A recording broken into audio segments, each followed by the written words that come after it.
How are we doing, boys and girls? Welcome, good morning. Big changes today.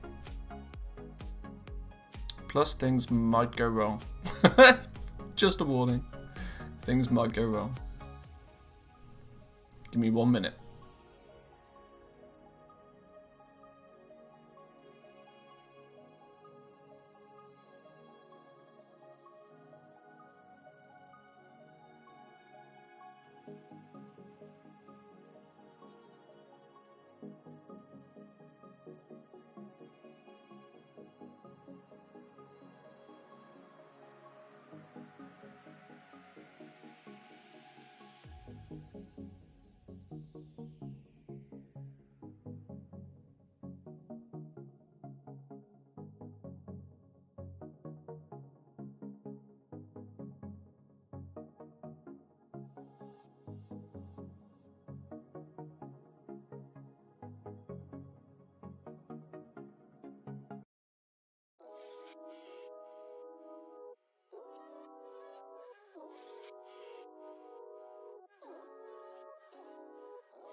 Okay. I think it's working, boys and girls. Let's give this a go.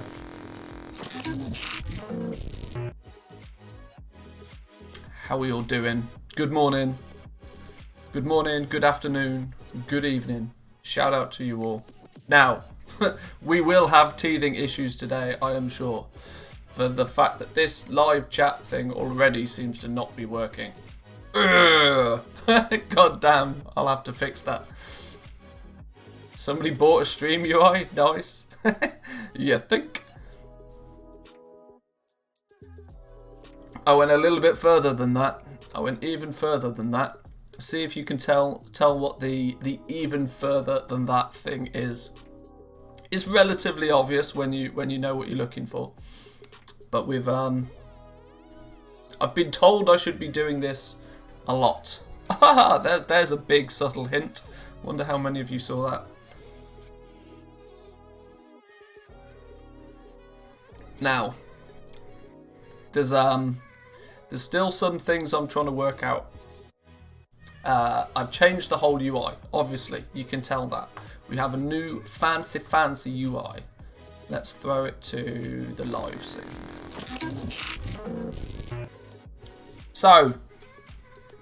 So, what have I done? Well, we got ourselves a new fancy UI. I'm hoping the music is not too loud. I've had to completely reinstall everything. So, like I said, teething issues. Bear with me. Catherine, morning to you. Bloodhound, hello. How we doing? Hoot hoot. This is hopefully a new streaming experience and broadening my horizons. Because some of the smart ones amongst you may have noticed that we are actually restreaming this. This is live both on YouTube and on Twitch. Obviously you guys know you'll hear from the YouTube, but twitch.tv/Manthieus is now a thing. And I hope that it's working. And I'm hoping I've got it set up so that I can at least interact with everybody on an equal level. We'll see.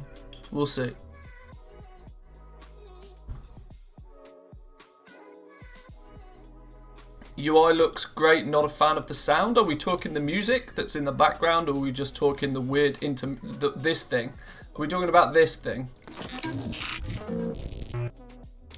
That jittery noise.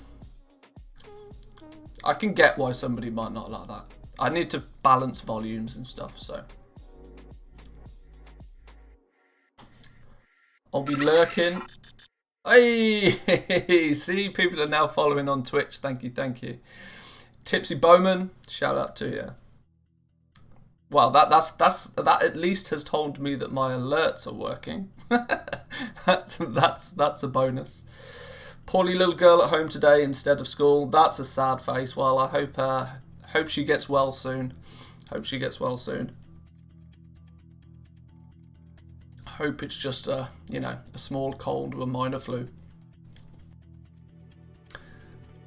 Now, one thing that is happening in the Twitch chat, which is somewhat annoying to me, is I have chosen to use some.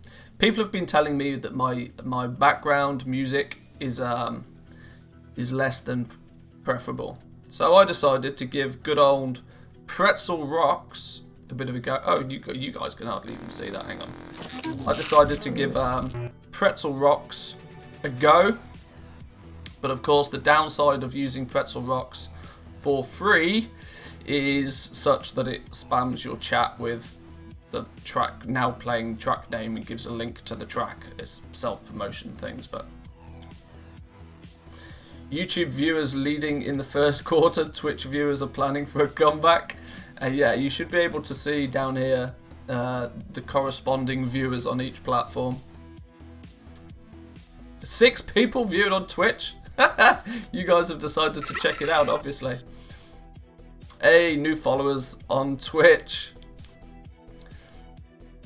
Now you guys can choose the platform that you most, what you call home. That's the plan with this. We'll see how it goes long term, because there's a couple of Panda Fits. Thanks for the follow. Welcome. There's a few how do I say? There's a few compromises that I have to make to be able to stream on both platforms. I will see how they plan out eventually. For example, the bitrate of the stream has to be lower for Twitch, so the graphical fidelity might not be as sharp. That's until Twitch, sorts their life out. Hey, you guys are all pressing the follow button on Twitch. I appreciate it. Thank you. I appreciate it a lot. Or both. Just have multiple Mantheuses. Yeah, that could be a plan of action. Surely, just have it open both places. I do have both stream chats open, by the way. So regardless of where you say your things, whether it be on Twitch or on YouTube, I can read them both at the same time. I haven't worked out a nice way of doing it. But like I said, teething issues. But let's get to some World of Warcraft stuff. What did we sell yesterday? That's a nice healthy mailbox. I can live with a mailbox this size. 1,000,000 gold on a Sunday with very little. I relisted a few times yesterday, but I didn't do a huge amount. 1,000,000 gold, I'll take it though. The obviously the reason for not doing many reposts yesterday was the fact I was trying to set up all of this wizardry, new interface, new stuff. Catherine, thank you for the follow on Twitch, appreciate it.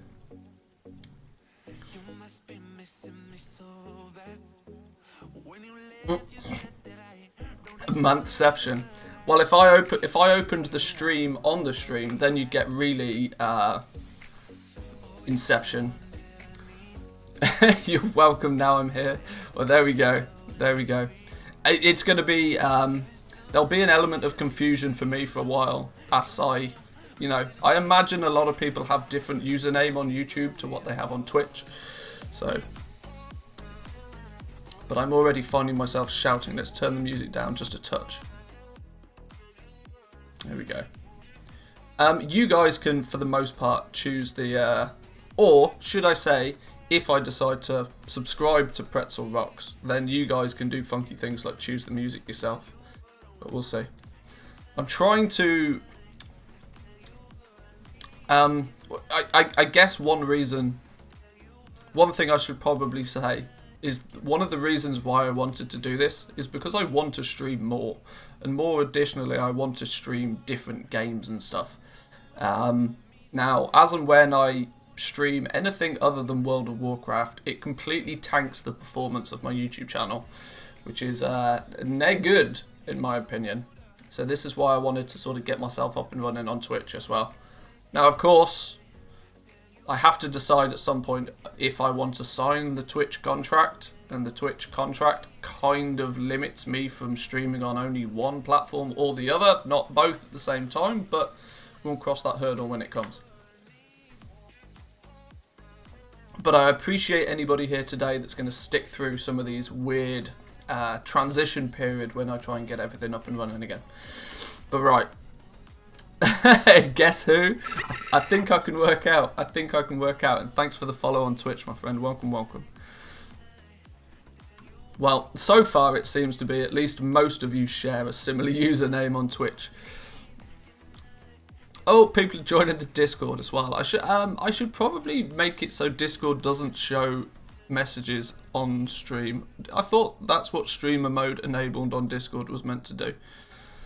Streamer mode enabled. Stay safe, friend. I thought that was meant to stop showing notifications. Can I turn off notifications? There we go. None. No notifications on that channel. There we go. Right. So as you can tell, it was just another day of legendaries and a casual 100k worth of Callous Hide we bought. But we'll take the gold. It's all good. Let's open everything and receive our loots. Now, one thing we wouldn't do today, as we do each and every Monday, is go over Samadan's WoW weekly.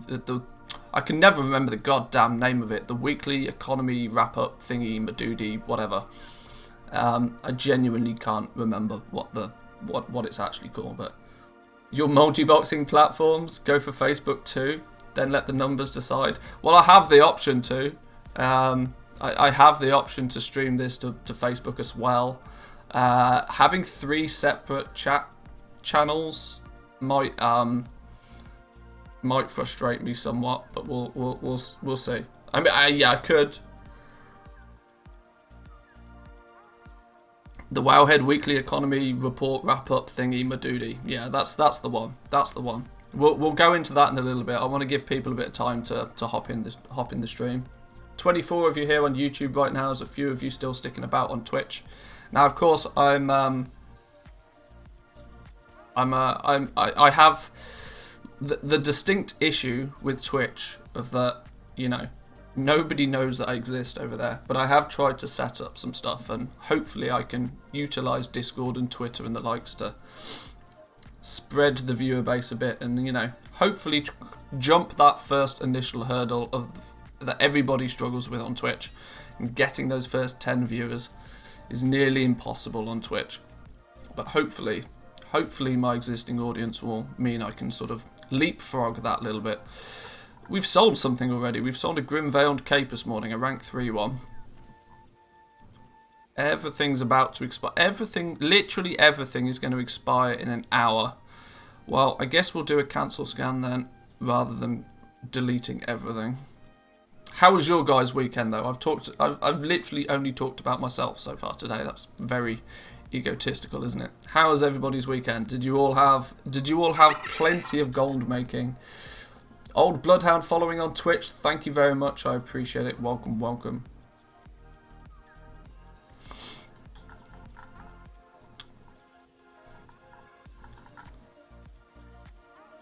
Did everybody make lots of gold? Has legendaries still been a thing for you guys? That's what I'm interested to find out. As I was in the luxurious position of having very little competition on my legendaries over the weekend. It seems to be that most other people just can't be bothered with the cancel scan war. And I get it, because the cancel scan meta is absolute cancer to the game, in my opinion, but it's a necessary evil to, you know, to be competitive.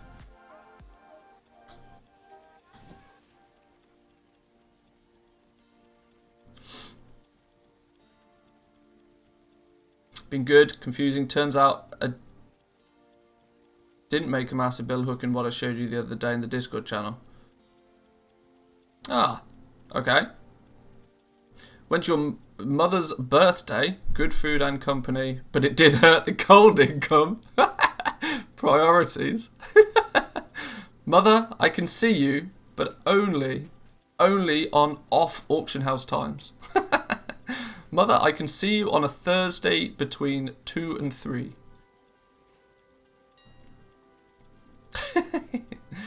I guess it was it Mother's Day in the UK? I can't remember. Games for Memes just subscribed on YouTube. Welcome, welcome. Thank you, Games for Memes. Appreciate it. Now I'm not entirely sure what happened.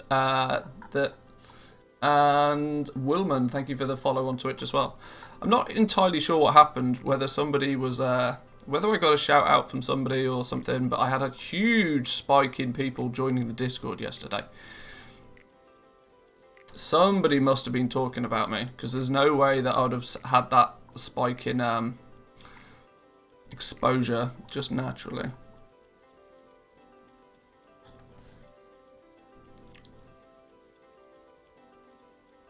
Now, you see, if I put a little, I don't know, one of those, you know, daily follow goals or something down below, I'd absolutely smash the pants off it on Twitch today. Easy game.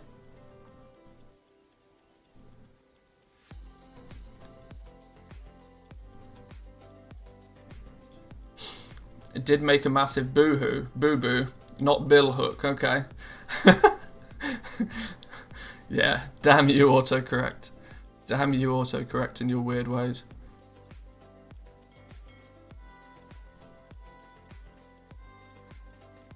Ooh. I wonder. I think I'm gold capped on this character again. I went way below gold cap a few days ago because I, you know, invested so much in materials to recraft these legendaries. I'll open my TSM graph in a minute and we'll have a look.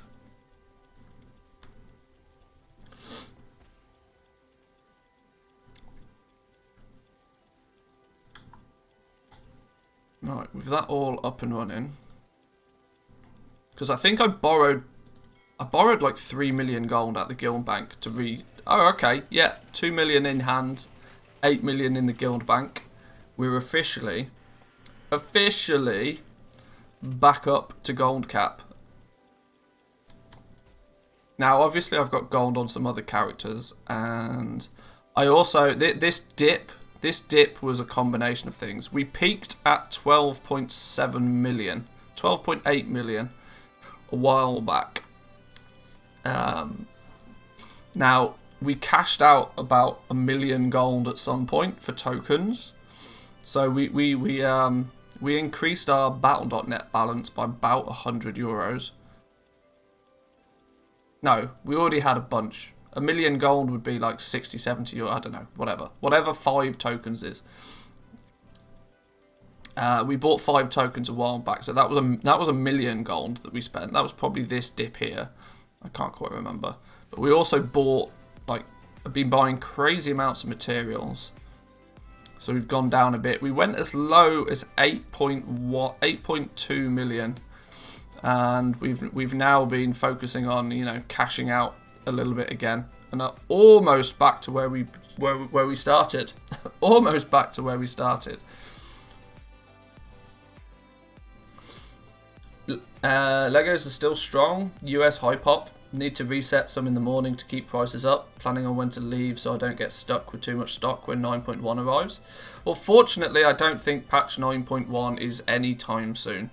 I genuinely don't feel that we're going to see patch 9.1 for a good amount of time. We've heard so little about it. I mean, BlizzCon turned up, they told us a few things, and since then we have heard, like, literally radio silence since then. Absolute radio silence. We've had 9.0.5 now for almost 2 weeks. Has the patch been out almost 2 weeks? Yeah, we've had one reset so far, haven't we? So we've had 9.0.5 almost 2 weeks, and still complete radio silence on anything patch 9.1. So yeah, it's guesswork at this point, but I don't feel it's going to be anytime soon. Now, this Pretzel Rocks spamming my Twitch chat is going to frustrate all levels of me. How the world do you say that? Whoever that was that followed me on Twitch, thank you, I appreciate it. Exona? I don't know, that's probably completely wrong, I don't know. Whatever. You got capitals and lowercase all over the place. Appreciate the follow though. Token price is lower the past week. Any views on this? NA token price has gone down? Really? No. Lies. All lies. No way the token price has gone down. Hang on. Let's investigate. We need to get Wowhead on the go anyway, don't we? Let's bring this into shot. So, EU token price still floating. EU token price between, yeah, still best part of 200k. Peaked, highest 200, lowest 192. NA, 130. Went up to 132, went down to 127. Oh, this is only the past 48 hours though. So this is just the weekend. But I thought it was about 130k anyway. That's what I assumed. Yeah, apologies, I completely butchered your name. I have no idea how to say that, but appreciate the follow all the same. Thank you.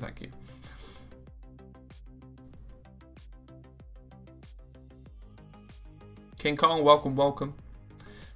I think the token price is it's not gonna do an awful lot at the moment. The truth of the matter is that patch 9.0.5, so difficult to say, especially fast repeatedly. The 0.5 patch didn't really bring anything to it. I don't think it would have brought any more people back into the game. The only thing that might have happened is some people came back, reactivated their account. They logged back in and the game said, would you like to buy 30 days game time using a token or using the gold? Would you like to buy a token using gold or something? And lots of people press yes. That in turn, if lots of people press yes, more people press yes to that than actually buy tokens to get more gold, then the price may dip slightly, but really not sure.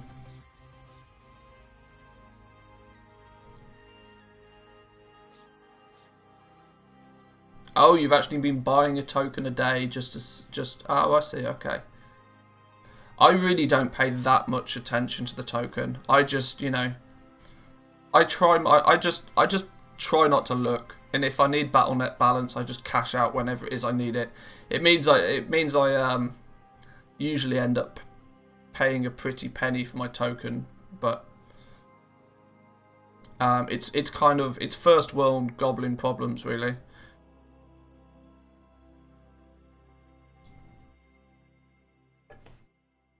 But I'm thinking maybe we should dive into the Wowhead Weekly Economy Report thingy, my bob doodah. Watch your face.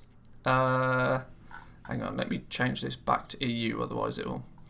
All of a sudden I'll think tokens are 130k and get excited. Where's the Wowhead Economy Report? Here it is. So let's have a looky. Now, I was busy yesterday, so I didn't even get to see Samadan, talk about this and promote this live himself. Maybe we'll maybe for the purpose of going through this, we might turn the tunes off for a minute. Let's kill the tunes for a minute, and we can focus solely on a Wowhead Economy Weekly Wrap-Up 169, giggity. Nice. So, let's have a look. You boys all know Samadan at this point. There's very little point me shouting out Samadan each and every time, because if you don't know who Samadan is at this point, you are literally living in a cave. But sure. Samadan, you can follow him on YouTube, you can follow him on Twitch. He puts together this weekly economy wrap-up once a week for us, posts it up on Wowhead to give us a bit of an idea, or a bit of an overview of what's been going on in the week past, and potentially what's coming up sometimes. But let's have a look. Table of contents. We've got a crafting Excel spreadsheet. Ooh, we love ourselves a good spreadsheet. Yes, we do, boys and girls. What would you ask a botter? I believe this is in conjunction with the Auction House podcast that Jack and Zanzaful do. They are having a botter as a guest on their show, I believe next week. Which Auction House add-on to use? TSM? Is there much more to add to that? 2-month road to gold cap. Getting gold cap in 2 months is pretty good going at this point. I'm not going to lie. The Auction House podcast was Jack, Zanzaful and Samadan. And then some further readings. So, let's have a looky. A crafting Excel spreadsheet. We all love good spreadsheet. Yes, we do. And this one's a doozy. Okay. It's a doozy. Licorice 5 has crafted one that taps into the Blizzard API. Typo. The Blizzard API to get price data and shows which different ranks or crafters marks are the most profitable. Does it now?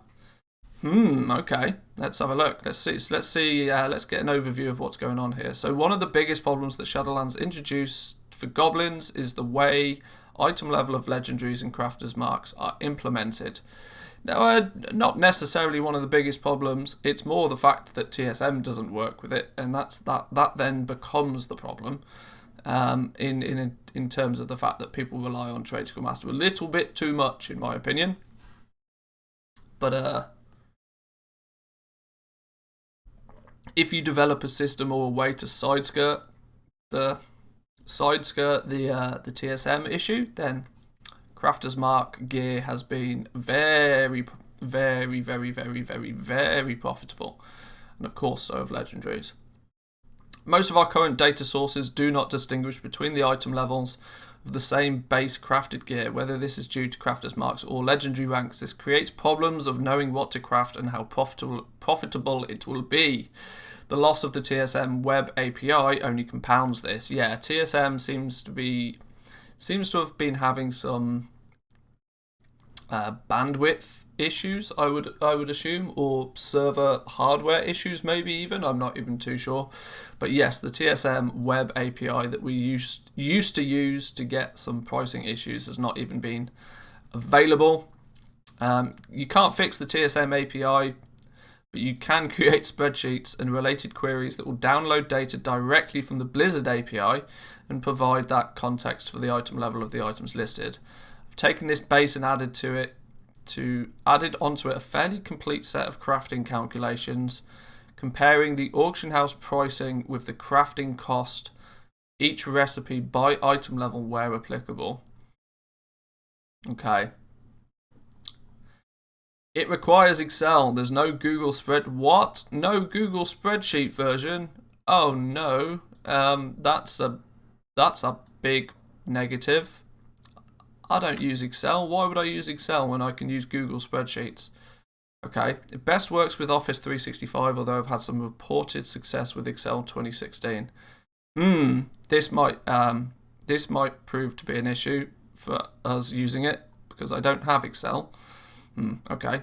If you get errors related to blah blah blah blah blah blah blah. Okay. Well, can we see what it is?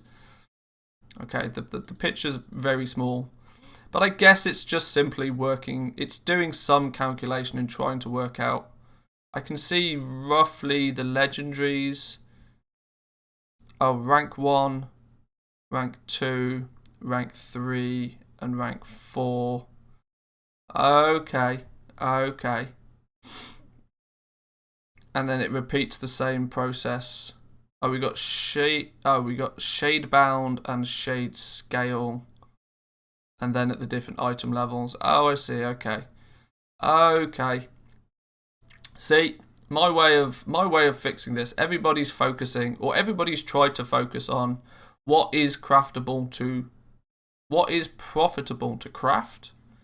I went the other direction with it, in terms of, if you focus on only selling something at a profit, then you don't necessarily need to worry about whether it was profitable when you craft it, because if you focus on only crafting things that are profitable, I mean, it makes sense, right? Because you're making a lot less items, and in theory, you're only making the stuff that's going to make you gold.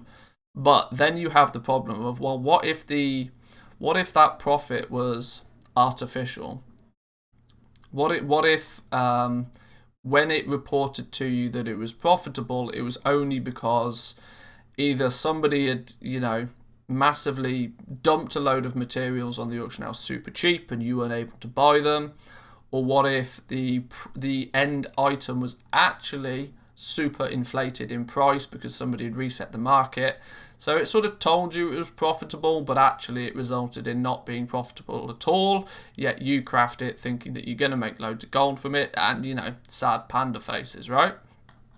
I look at it from the other angle. It takes more initial gold, and there's it means your inventory is usually very, very large, but I take the Walmart approach, or at least I have with legendaries, of that I don't care if it's profitable to craft it in the first place. I focus on only selling it at a profit, which means once I've crafted it once, I won't sell that item until I can sell it for more than what it cost me to craft it. If it means I have to post it a whole bunch of times and wait 3 weeks to sell the item, well, so be it.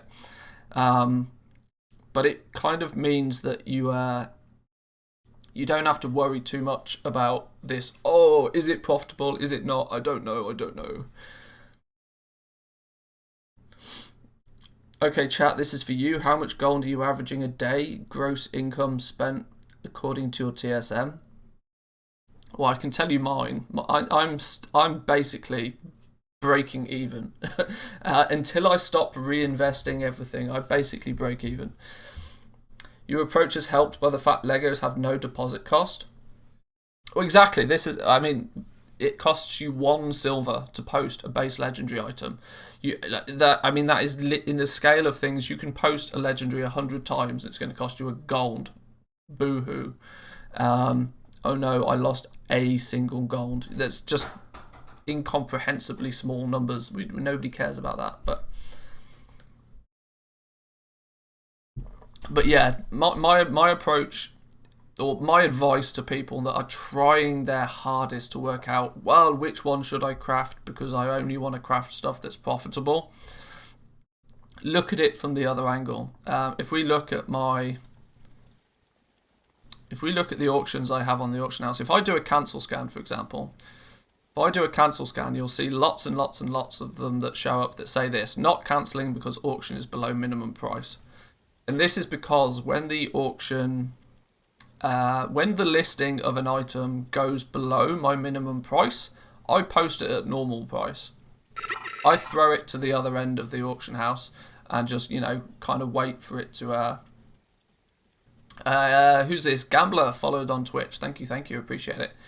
I throw it into the auction house at a normal price point, which is, I think my normal pricing is 150% of crafting cost. I can't exactly remember, but it means that it's on the auction house. I don't ever expect it to sell, but it gets it out of my bags, and I'll always, if the cheap stuff on the auction house disappears, TSM will cancel it and tell me to relist it anyway. So it kind of works in that fashion, but it means I don't worry too much about these items. Now, of course, like I said, it's a much, much larger initial investment to craft basically everything. I have at least one of every single legendaries items crafted, which is a stonking amount of gold. But once you've covered the cost of that, you only then recraft stuff that you sell, and you're only recrafting stuff that you sell because it was profitable, so you made gold on it. And then it slowly but surely fixes your problem. I hope that's sort of makes sense to people, though.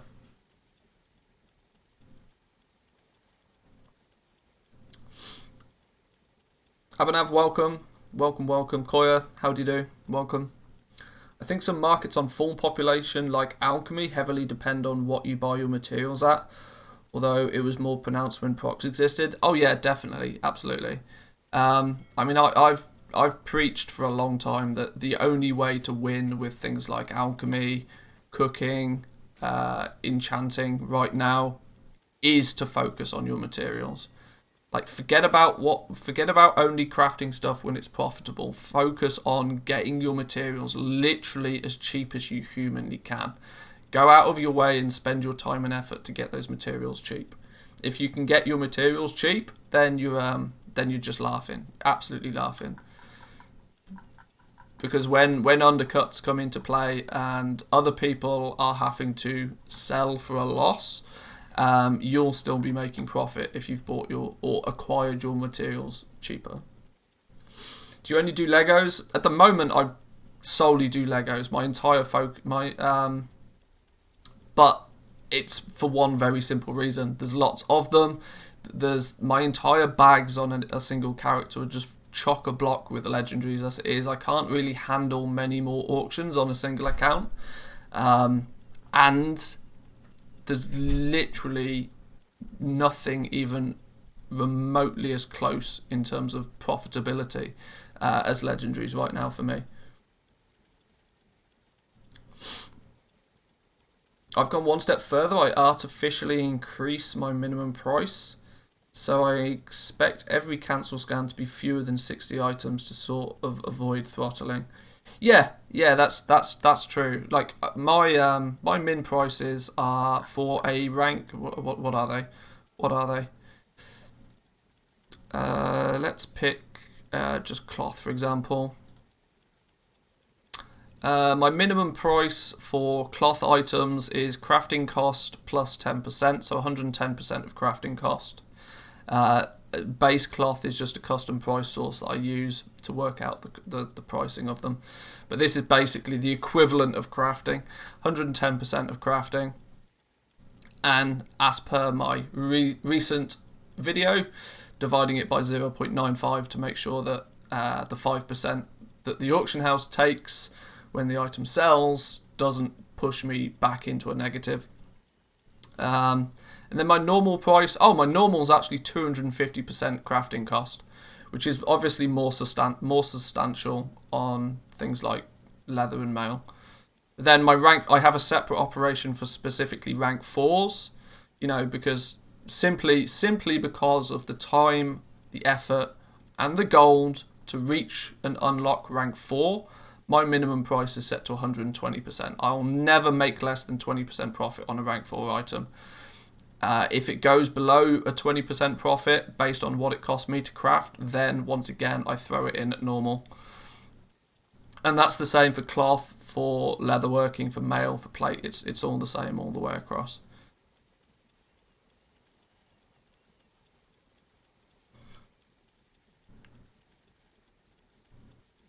But we got distracted. We were doing the weekly report. Let's continue. So you can utilize a tool like this if you are really trying to get your materials. If you're trying to if gold is limited, if you're at the point where you're trying to dip your toe into legendaries and your gold that you want to invest is limited. Who be this? New followers on Twitch. Thank you. I believe I know who that is. It's interesting to see how many people's username on Twitch is similar to what it is on YouTube. It's quite cool to see. But yes, for those who have joined recently and haven't realised, we are now multi-streaming to both Twitch and YouTube simultaneously. I can see both chats, so feel free to use the platform that is preferable to you. Yeah, if gold is somewhat limited, you can utilize tools like this to try and only craft what's profitable.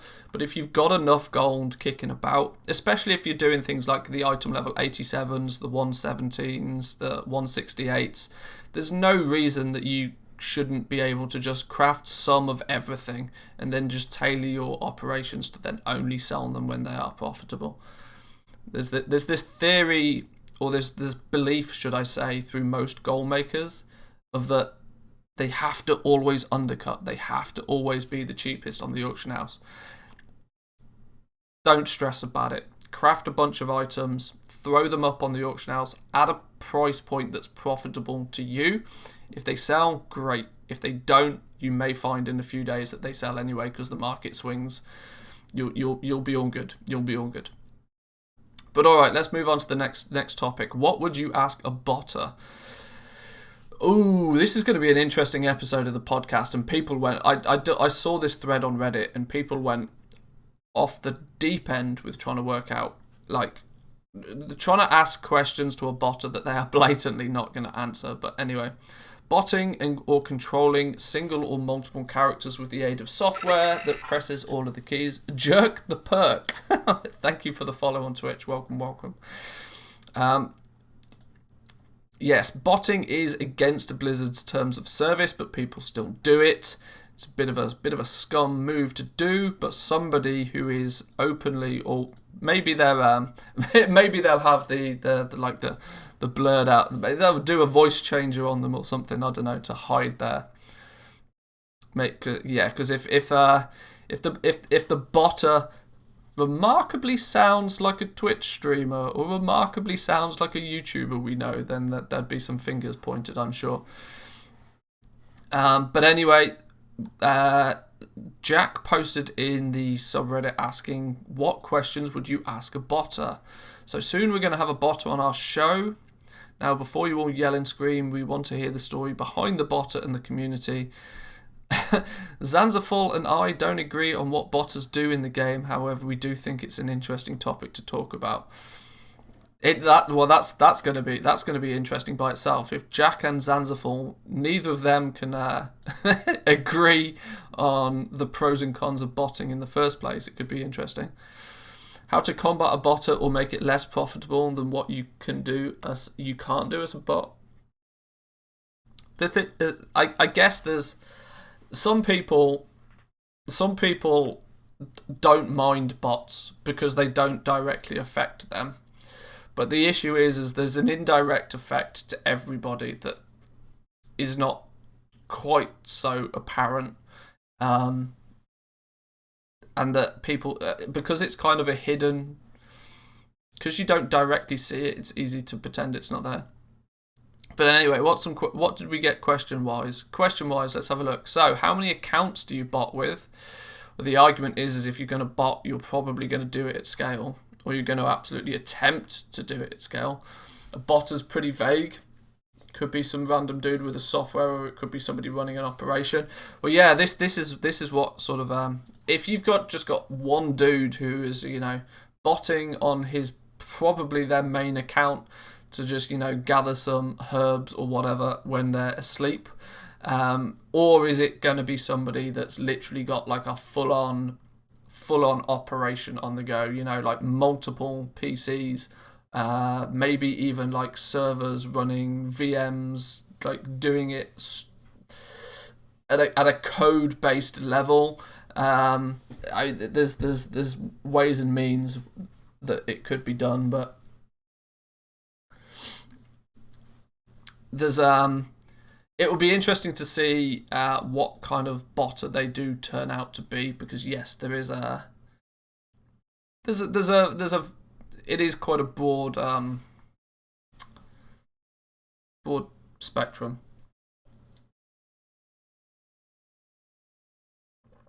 Jill Valentine, it's been a minute. I love you. Hey, wow. I'm married, but calm down. Welcome.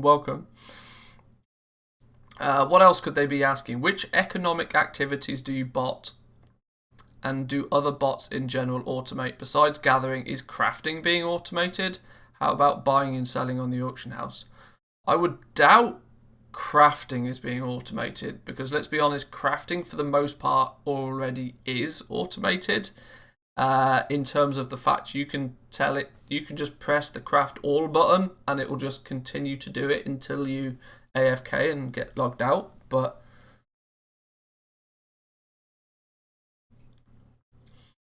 the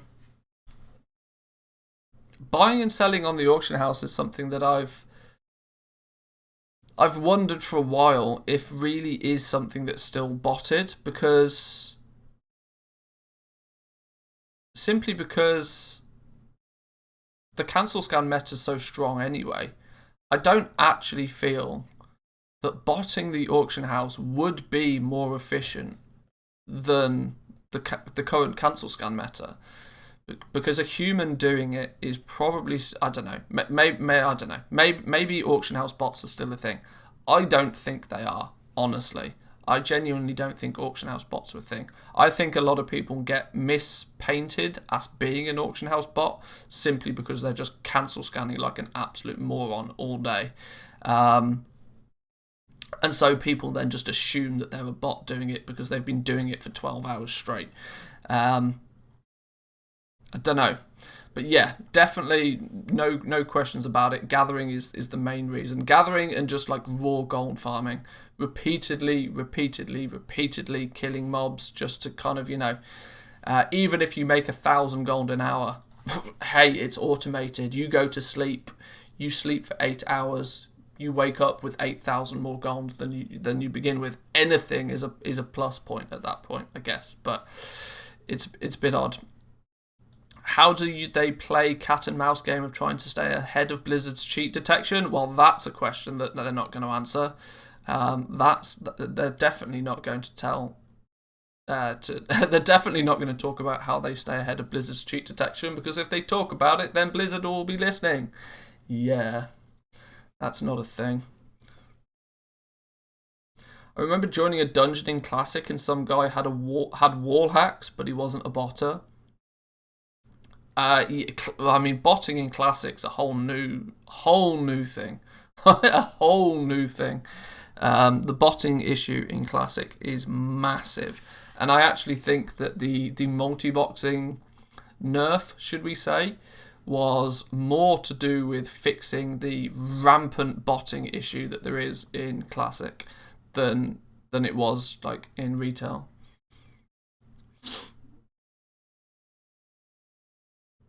Good day on your alt server if you're a tailor. BFA 30 slot bags going with deep sea bags going for 300 gold a piece. That's crazy. That doesn't sound right. Get selling those bags. Get selling those bags. Do it. Do it. Right then. What else are they asking? Do you write your own bots or do you pay for them? I would imagine Casual Joe would just pay for them, but if you're running a full-on botting operation, you will be coding them yourselves, I would imagine. It probably runs off the back of a custom piece of software, and you just import, like, root data or something. I don't know how it works, but I imagine there's probably a botting piece of software that's common, and they just import, like, a profile to it or something. I remember back in the day, what was the famous one? Honor Buddy? Was Honor Buddy the famous one that used to, from back in the day?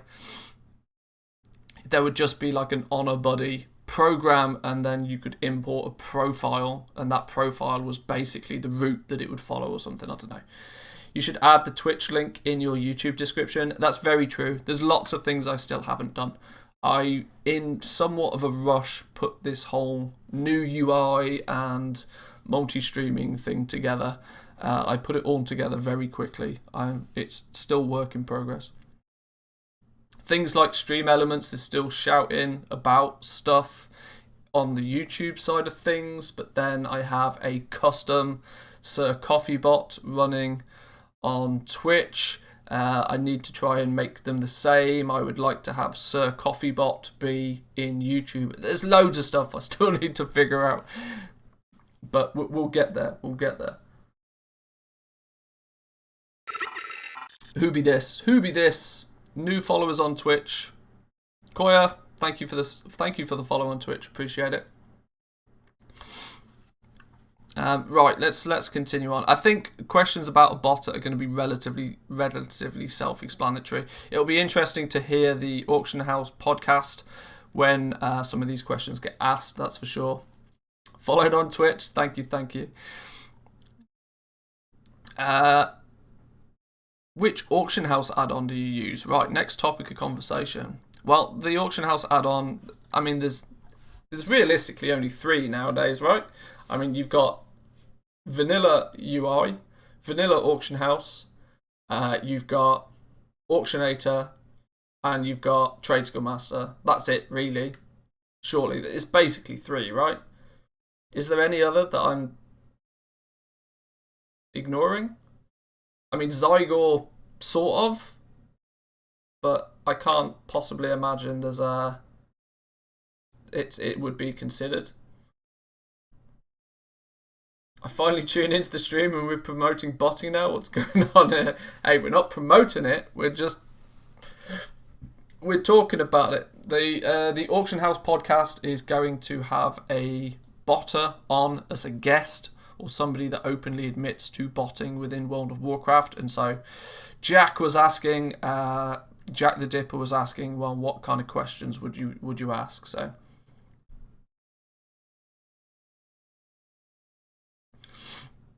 highly recommend checking out ANS. It provides 1 hour average, 3-day average, and 14-day average price sources. ANS? Huh? I genuinely don't know what ANS is. News to me.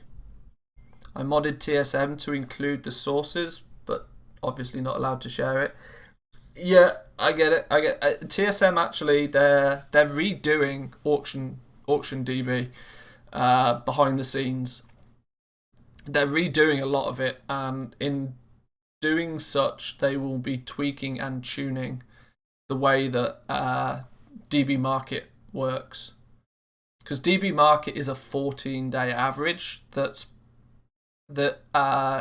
swings more to a 3-day average, but still is based over 14 days, and it excludes outliers. So it excludes like really ridiculously high or really ridiculously cheap stuff. Stro, thanks for the follow on Twitch. Welcome.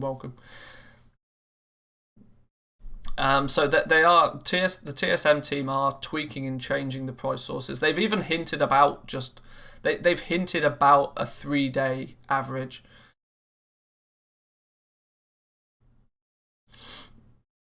It's just called ANS. I guess it stands for Auction and Snipe. Oh, that's probably it, yeah.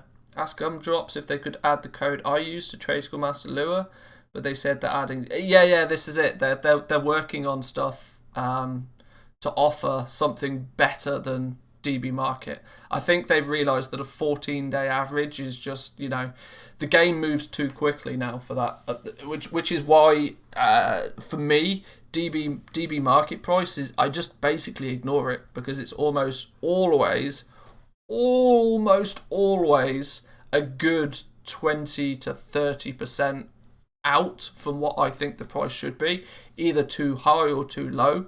DB Market price doesn't react very well. A 3-day thing would work well, because that means that there'll be a big swing in the price between, say, like reset day, Tuesday, Wednesday, to Thursday or Friday, for example. You would see a variancy there. Whereas currently, DB Market price stays virtually exactly the same across an entire week. Nax, good morning to you. Welcome. Speaking of which, if you have Auctionator, you can do a full scan and use the price source ATR value to get spot prices. I've not used Auctionator for a long time. In fact, no, that's a lie.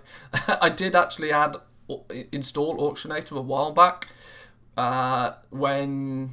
because it was slightly more convenient for something. I can't remember what that something was. Maybe it was 168 gear. Maybe it was base Legos. I can't remember. But I did early in Shadowlands. I did install Auctionator for the period of a few days. There was a poll about a 3-day average a few months ago. Yeah, I think a 3-day average would be a lot more useful. A lot more useful to people. But I guess it then falls into the category of being way more niche, because it will be useful if you know how to take advantage of it. It's not useful for the average person that just wants to install TSM and use it to easily sell a few things using the base item group.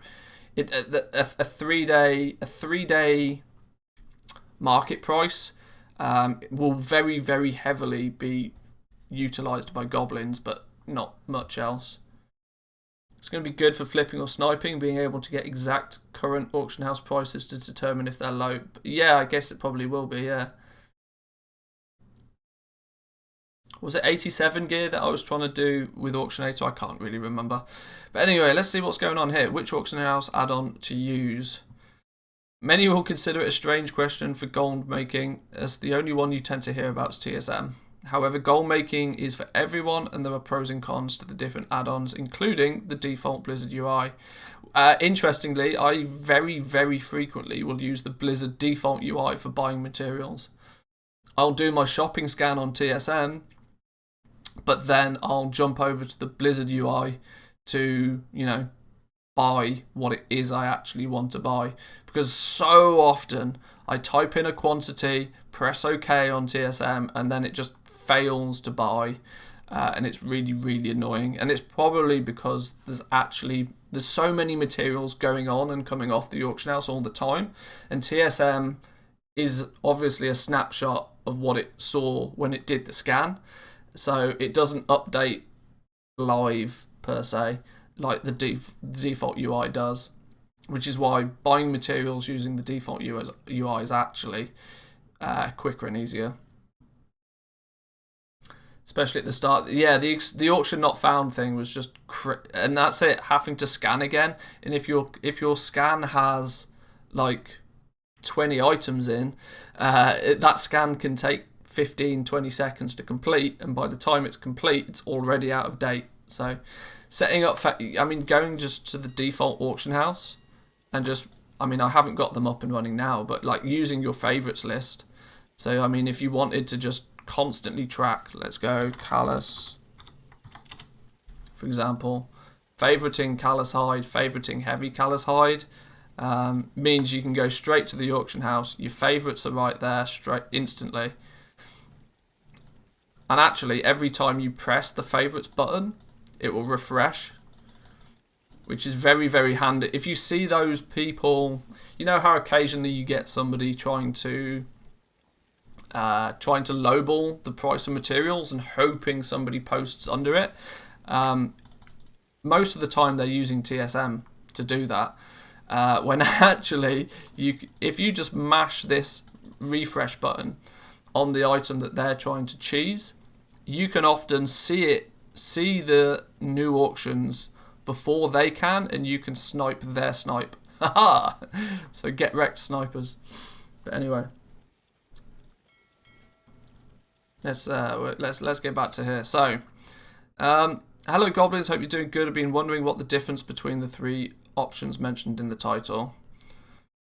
First of all, I'm not a goblin. That means I don't specifically farm gold, so I wanted to get advice from the professionals.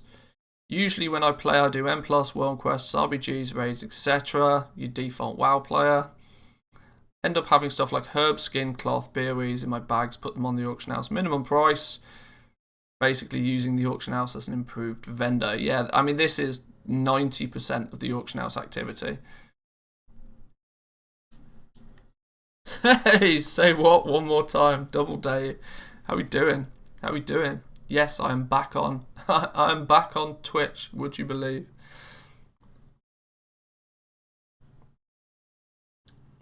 You've changed your Twitch name though. Did you do something naughty in the past and feel like you needed to change your username? Right, anyway. I know TSM is used by hardcore gold makers, but it seems a bit overkill for things I do. Auctionator puts everything on minimum price, so sells very fast.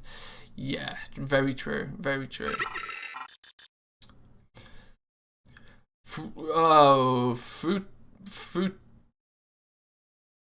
Fruit Destos, I'm going to say. That's not what it is, but thank you for the follow all the same. Welcome, welcome. TSM is faster alone on and with the mouse on bound scroll wheel. Even putting it on scroll wheel, trust me, 99% of people that use TSM do not have the scroll wheel set up.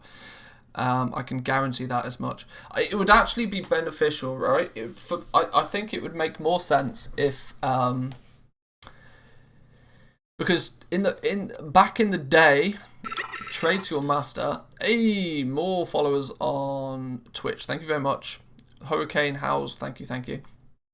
Back in the day, Trade Skill Master, you used to download the base Trade Skill Master, and then there was like 10 different modules to Trade Skill Master, and if you didn't want all of the fluff, you could download the base and like just the auctioning module.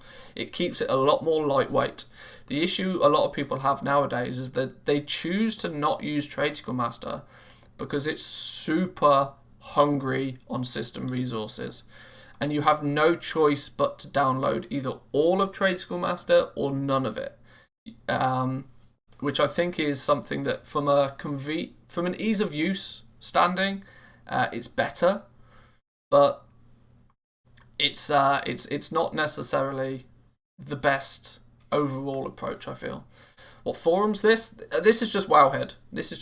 We're looking at the Wowhead. We're going through Samadan's weekly economy wrap-up thingy. We do this most Mondays. I've been a bit slacking in recent Mondays as we've been doing other stuff, but not a goblin. However, TSM doesn't really need to be set up. True, people still firmly believe that Trade Skill Master needs large amounts of setup. Realistically, not. It is, for the most part, plug and play. You can install TSM, you can go to the auction house, and you can press post. The what do you call it? The base item group. The base group has every item in the game, and by default, it does have. It has questionable settings that I disagree somewhat with. Just how broad that it's willing to post things for. But it's the default. The default, just plug it in, use it. TSM works okay. It's like I said, it's not great. As soon as you actually want to start customizing it, you very quickly realize how the base group and the default operations are pretty trash. But for literally that scenario where you've just gathered a few herbs, you've randomly found a BOE, using Trade Skill Master to post it on the auction house is pretty good. From a development point of view, it's light years worth of difference. In regards to what? Oh, like the default UI to TSM, I can see that, yeah. Oh, you mean actually having just one add-on instead of it being a base add-on and lots of modules? Yeah, I get it. Like, it would always, there was constantly conflicts between, they would update one module and then that module would break another module, and it's hence why they rolled it all into one add-on, because it's theoretically, you would hope that it's easier for them to update and maintain it, but doesn't appear to be the way. Anyway, main thing with TSM is getting your groups set up. Once you get your groups going, it feels really nice. It still baffles me how the groups seem to be one of the biggest hurdles for people. As realistically, you don't really need more than like 3 groups, because the groups in TSM, most goblins tend to have them looking relatively pretty. I mean, if you look at my groups, there's somewhat of, I mean, my Shadowlands groups, for example, are pretty popular. A lot of people have used my Shadowlands profession groups because for starters, they contain every single pattern that you can learn in Shadowlands from the word go. But I've organised them neatly, so you've got flasks in one groups and anti-venoms in another and whatever.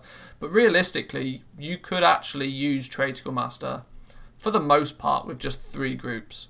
Because the reason you have groups is to assign the same operation to a whole list of different items. You could basically make your groups based on quantity. Like this is a group of items that I only want to sell 1 of. These are a group of items I want to sell 5 of. These are a group of items I want to sell 200 of. So you put your materials in the 200 group, maybe you put your flasks in the 5 group, and your crafted gear goes in the 1 group. And there you go. You're pretty much off to the races in that regard.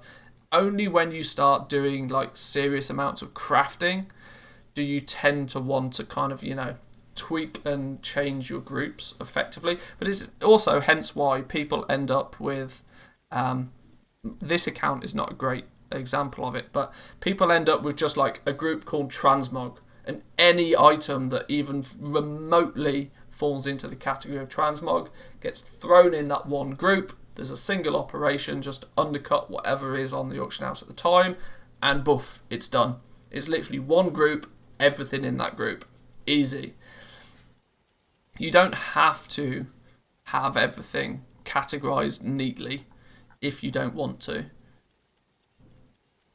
This just makes it look nice. It functionally, this is actually, from a functional point of view, having it set out this way is a negative, because it means you have to micromanage everything. Then when you've got it set up like this, you have to say, right, well, Dark Moon cards, okay, Indomitable ones I need to set this operation for, and okay, now maybe you're actually using the same operation for your Dark Moon cards as you would be for your missives, but you have to apply the operation twice, and then if you try and change the operation for Dark Moon cards, it changes it for missives as well, and you don't realise, and it's a pain in the ass.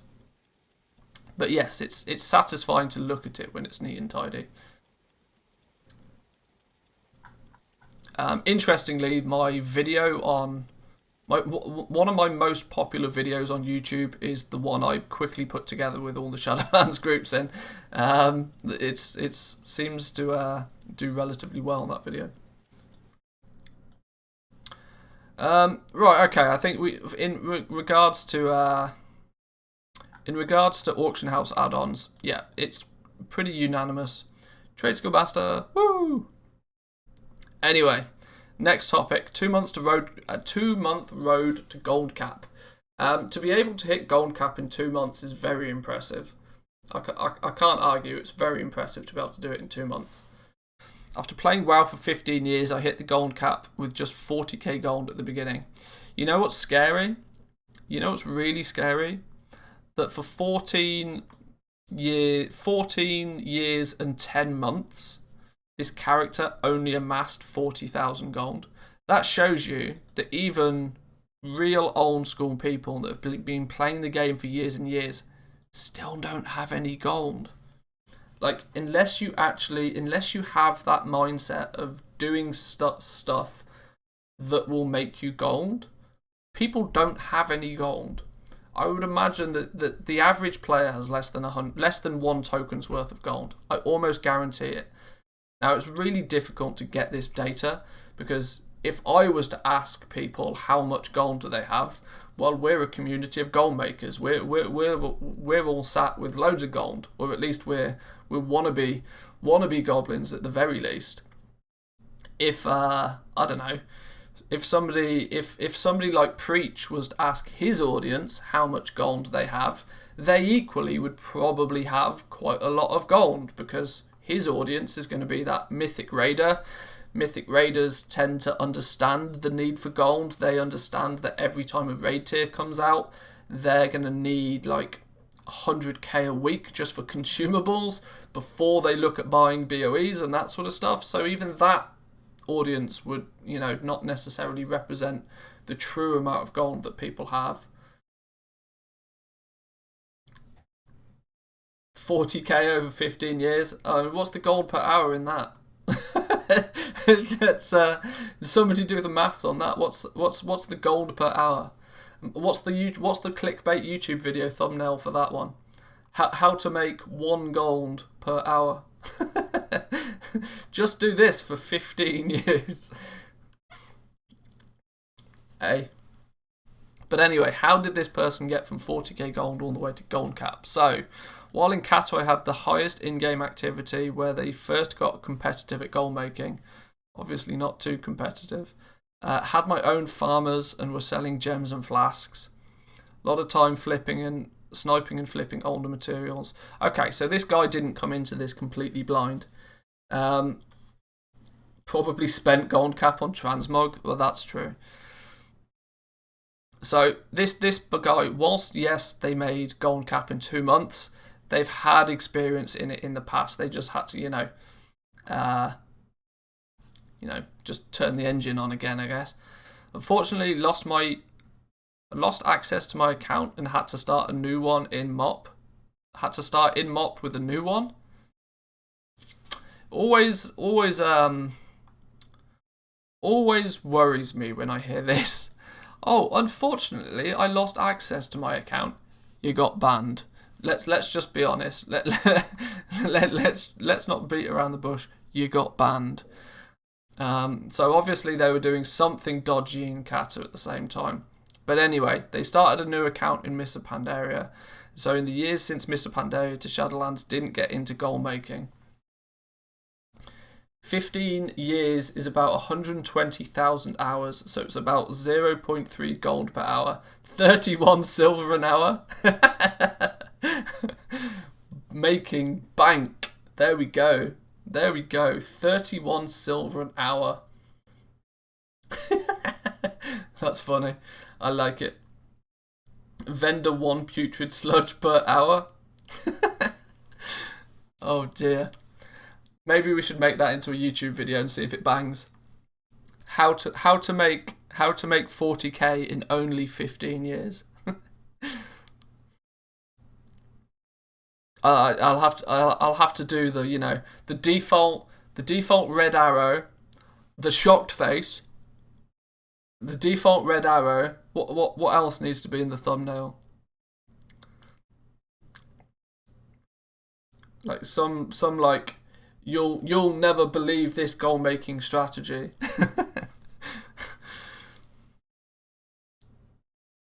Probably need a bot to do it for every hour.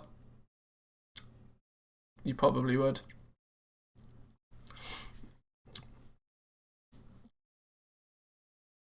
Yeah, maybe that's the bot that they're gonna have on the Auction House podcast. It's actually a dude that's just made 40,000 gold, 40k gold in 15 years botting. Goblins hate him.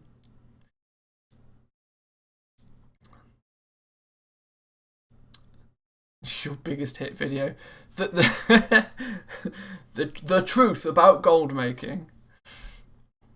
I only have 40k left after RMT took all the rest. Yeah, 100% patched soon.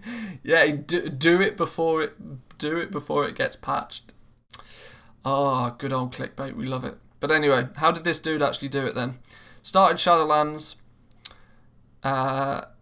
went straight into herbalism and mining, no surprises, farming for future professions whilst leveling.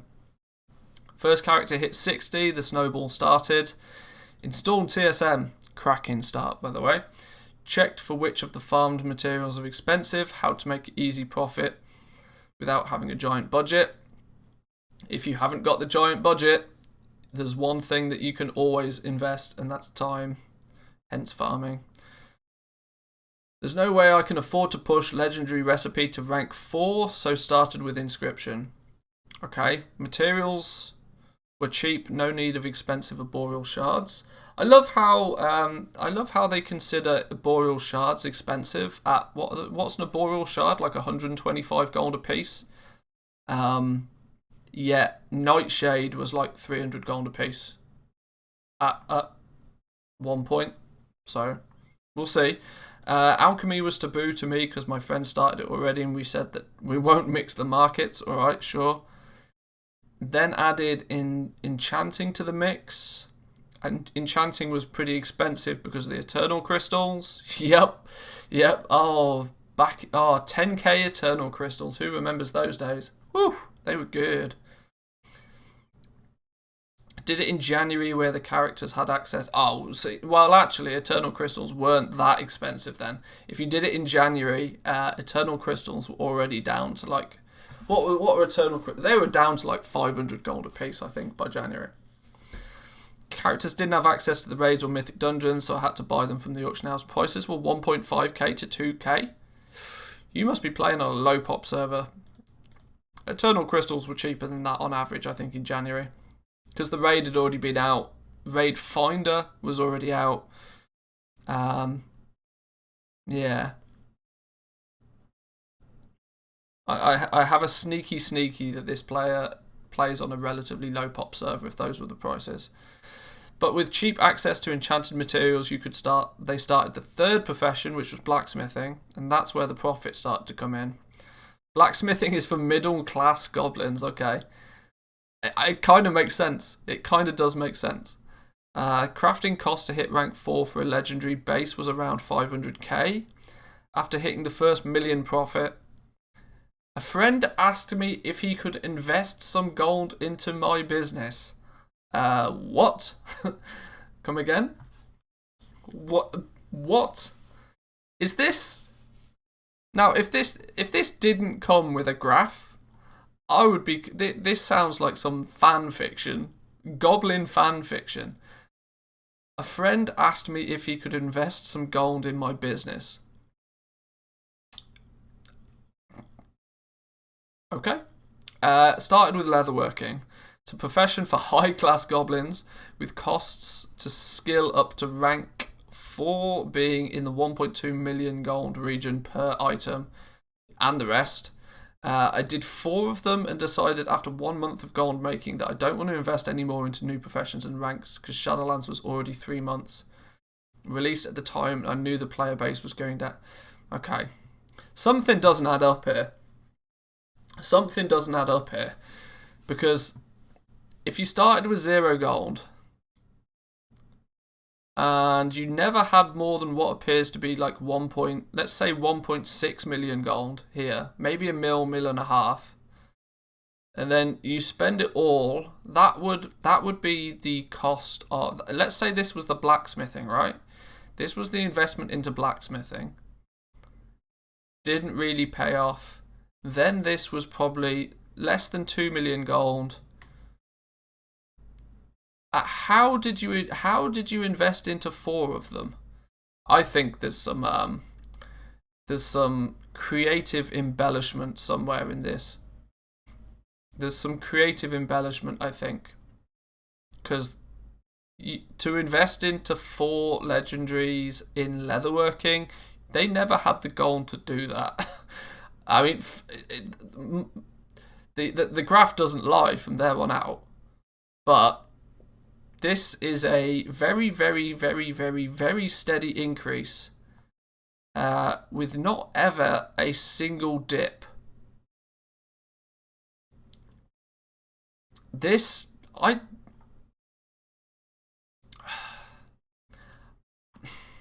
do I call bullshit on this? This doesn't make sense. This graph does not make sense with this write-up.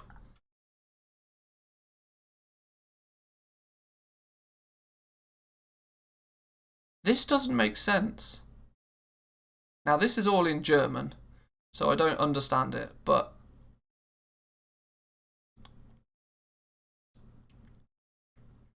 something helm, probably bone. That's probably bone shatter helm, right? This is probably, are we going to say a boreal shard?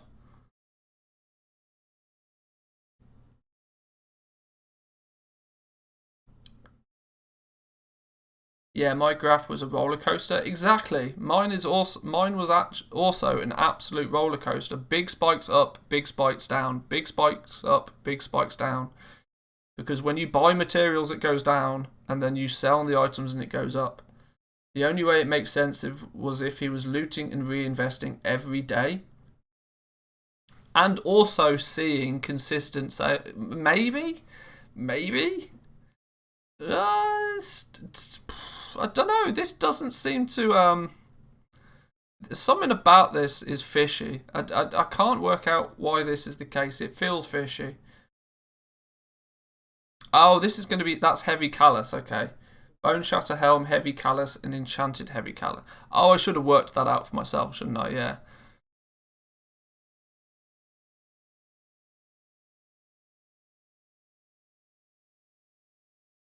That's how mine is? Maybe. Maybe. It's just weird because my TSM graph is all the way up. It was spiky, spiky, spiky, all the way up. And the reason it was spiky was because I would invest in restocking all my legendaries, and then I'd spend a day selling them, and then I'd buy a whole bunch of materials, and then I'd sell them again. And that's why you have these spikes. It's a perfectly smooth upticking graph is nearly impossible to achieve. Nearly impossible. Unless you are buying materials on another account. This graph looks to me... This looks like at this point, it looks like this account, all it did was sell. I mean, you might have bought a few things here, maybe, but this account just looks like an account that sold stuff. It looks like they were buying materials on another account. Some in doesn't add up. Anyway. Looking at my TSM, the first Golden Cat took 34 days, the second took 41 days. That makes about sense. That I've said this for a while, that I think when you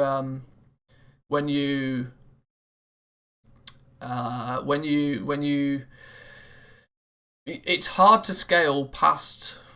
If you're making that much gold in the first place on a single server, it's hard to scale it any further. So to make gold cap in 34 days, solid effort. The second one is probably going to take you slightly longer, because even if you continue to do the same thing, there was less players, there was less demand, probably less supply of materials as well, but that sort of makes sense.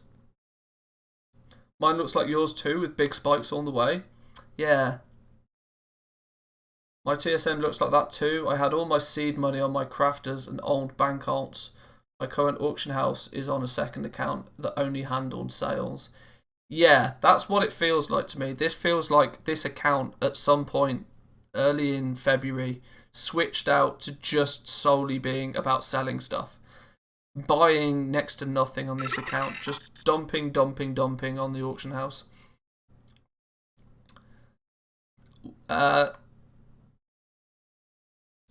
P. High Waters. Thanks for the follow. Welcome. Appreciate it. Yeah, I think they were just selling on this account, which is why it looks a bit sus. But it's just weird to me that they then claimed that, oh, it takes 1.2 million per base item to skill up in leatherworking, which in like quick maths, that's 5 million gold to be able to rank up 4 of them. At no point did they have 5 million gold to be able to invest into ranking up 4. Maybe, I don't know, whatever. GG though, all the same. I mean, stats don't lie. They went from basically nothing to Golden Cat pretty quick in less than a month. So, nice one. There's what auction house wizardry happened to make it look like this. I can't really work it out, but this is a nice linear upward path. This also seems to indicate to me that they were selling exactly the same amount on a day-by-day basis, meaning that they weren't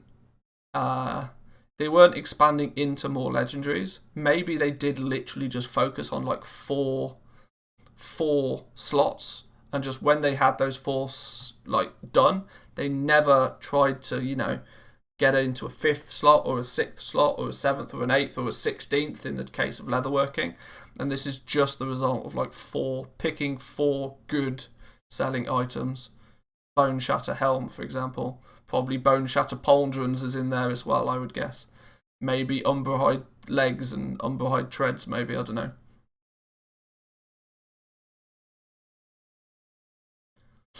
Didn't buy my materials on the auction house, although I did send back to my crafters when they ran out.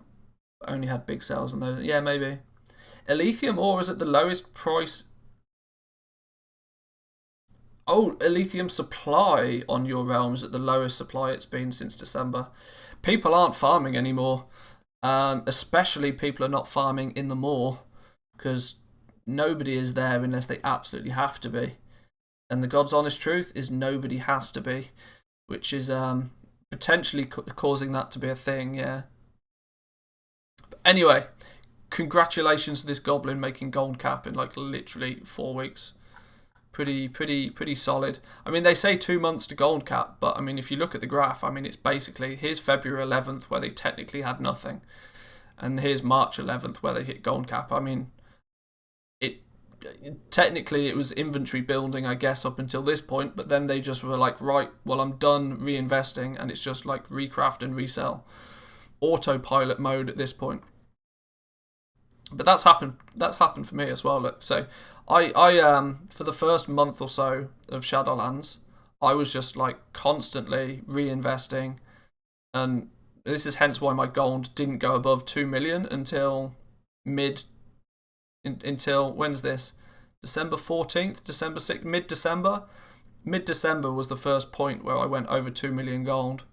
But it was also at that point where I want to say I had leatherworking maxed, I had blacksmithing maxed, I think I had it all maxed by this point. So the only reinvestment I was doing is into buying more materials to restock stuff. But then you can see my graph went from sub 2 million to gold cap in like, once again, in like a month. January 20th, we hit gold cap, and we realistically didn't go above, and what's this? December 20th, we were sat on 2 mil. So we did 8 mil profit in a month, but the spikiness was reinvesting into materials. And then I stopped selling legendaries. Stopped selling legendaries and then spent a bunch of stuff. And now I've been recrafting legendaries and I'm slowly getting back to where I started. Alrighty, let's aha. We're fundamentally done then with the Wowhead Weekly Economy Report. The last thing to note is that the Auction House podcast with Jack, Zanzaful, and this week had Samadan on it. I did listen to it. It was quite interesting, this one. I'm not entirely sure that it was actually the real Samadan on the show. I still have my suspicions it wasn't actually Samadan. Something he said really early on just gave me a hint that it might not have been the true Samadan we know. But if you didn't listen to that one, I would recommend listening to it. Jack is slowly but surely putting the podcast on every single platform under the sun. So wherever you listen to your podcasts, you can listen to it. And there we go. That was this week's Wowhead Weekly Economy Wrap-Up. It took a little bit longer than it normally does because we went off the deep end on a few things, that's for sure. But it was a good read this week. I enjoyed that. It was good. Let's get back into WoW. With that said, I need to take it was his slightly edgy brother. I think it was. I need to take a break for a couple of minutes. I need to go grab a drink, take a bathroom break. Let's get some tunes back on. I'll occupy yourselves for a few minutes, boys and girls, with I don't know any button you can find on screen, apart from the one in the top right, which is a cross. Ignore that one. You don't want to be doing that one. The like button. That's a good place to start. If you're on Twitch, you could always press the follow button. There's a few of you over on Twitch right now. Mostly you guys are here on YouTube. No surprises. What do you need so I can throw my prime towards you? Oh, it's Jaws. Well, the nature of the Twitch so far is that I am not an affiliate nor am I a partner on Twitch, so I have no monetization options on Twitch. I can't even accept Twitch Primes as of yet. We'll see what happens in the future. I will obviously in the future be happy to take your Twitch Primes, of course. But yes, I'm going to take a break for 2 minutes. Occupy yourselves. I'll be back in 2.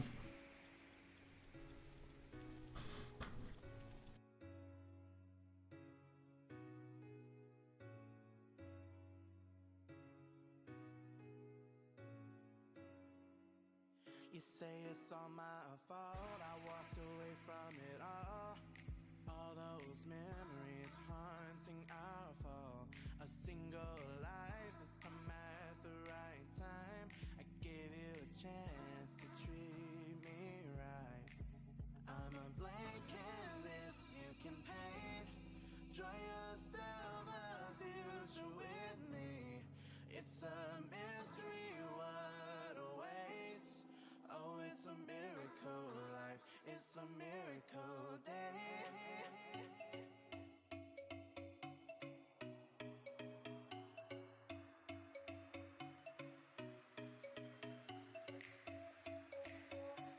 It's a miracle life. It's a miracle day.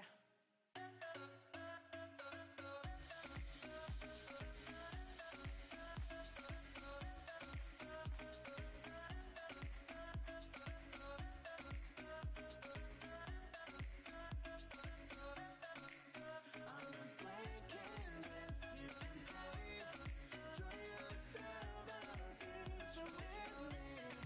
It's a mystery what awaits.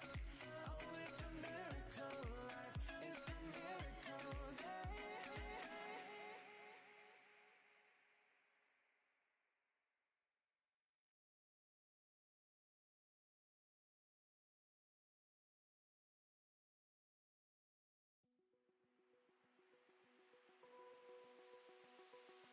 Open eye, feel the waves cut through me, hypnotized by the sounds I'm breathing in. Hold tight, chemicals collide. Hold tight, hold tight, hold tight. Dripping lights paint the skies, all because of you. Dripping lights paint the skies, only you.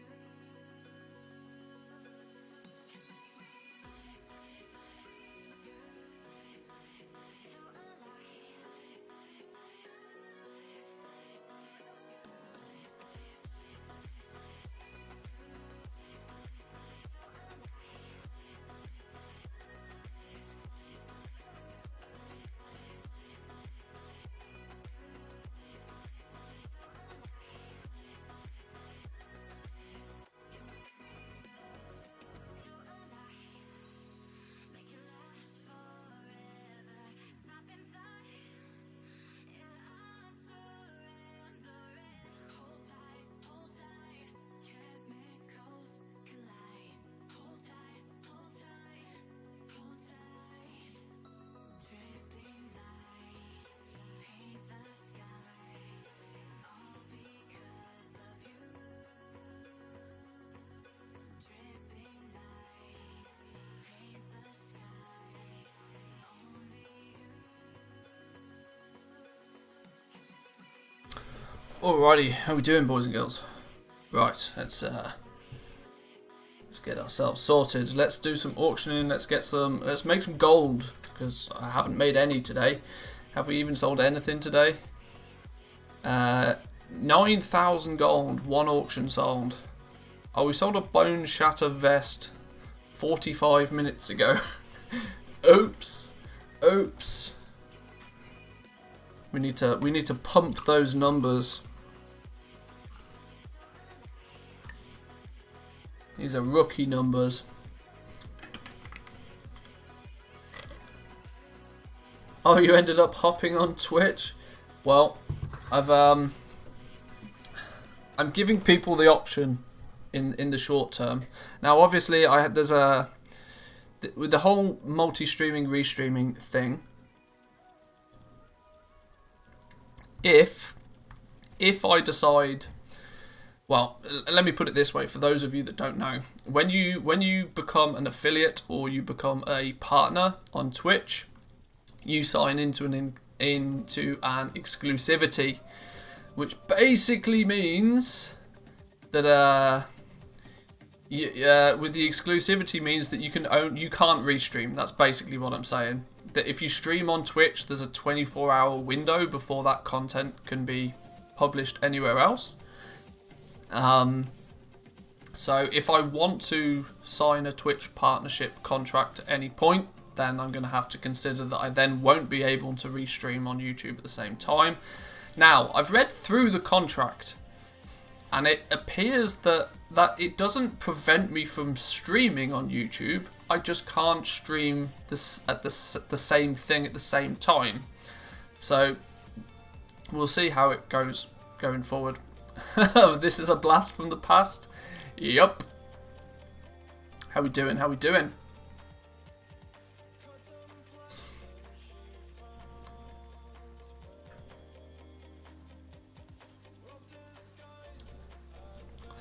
My first day of Shadowlands was insane. 500k invested for 3 million of sales. Just selling Darkmoon decks at 450k each.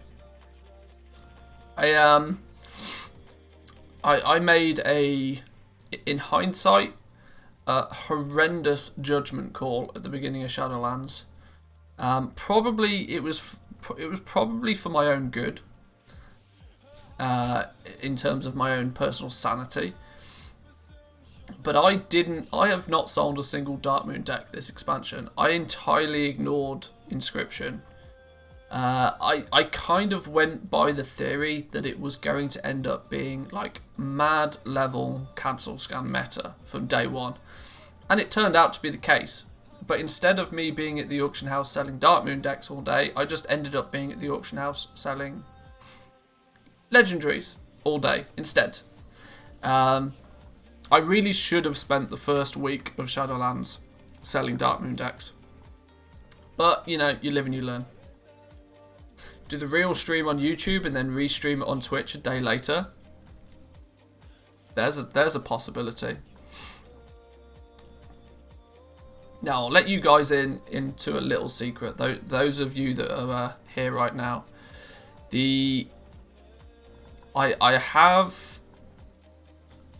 I have an issue with streaming on YouTube at the moment. YouTube is not geared up in a way that I need it to be for live streaming. Which I know this is totally against what usually comes out of my mouth. But I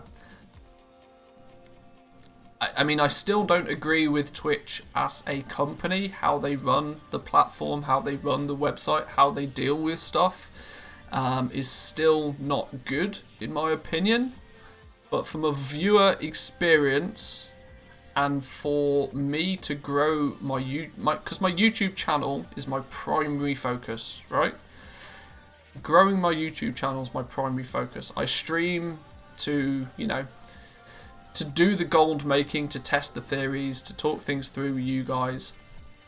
Often I get a lot of my video ideas from the day's stream, that sort of thing. But my primary focus is on the YouTube channel.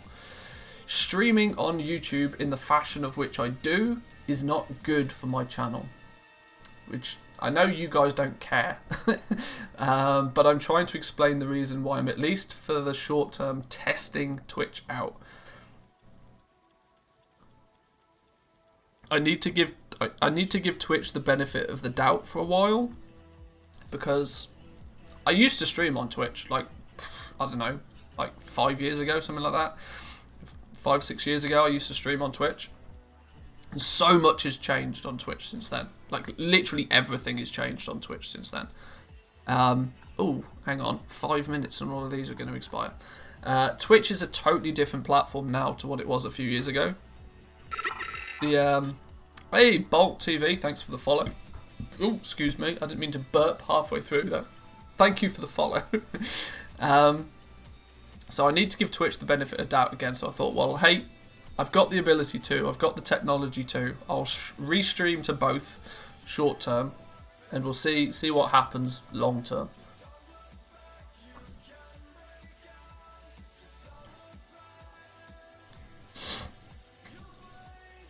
But for the short term, we'll just stream to both. You guys can then watch on the platform that suits you most.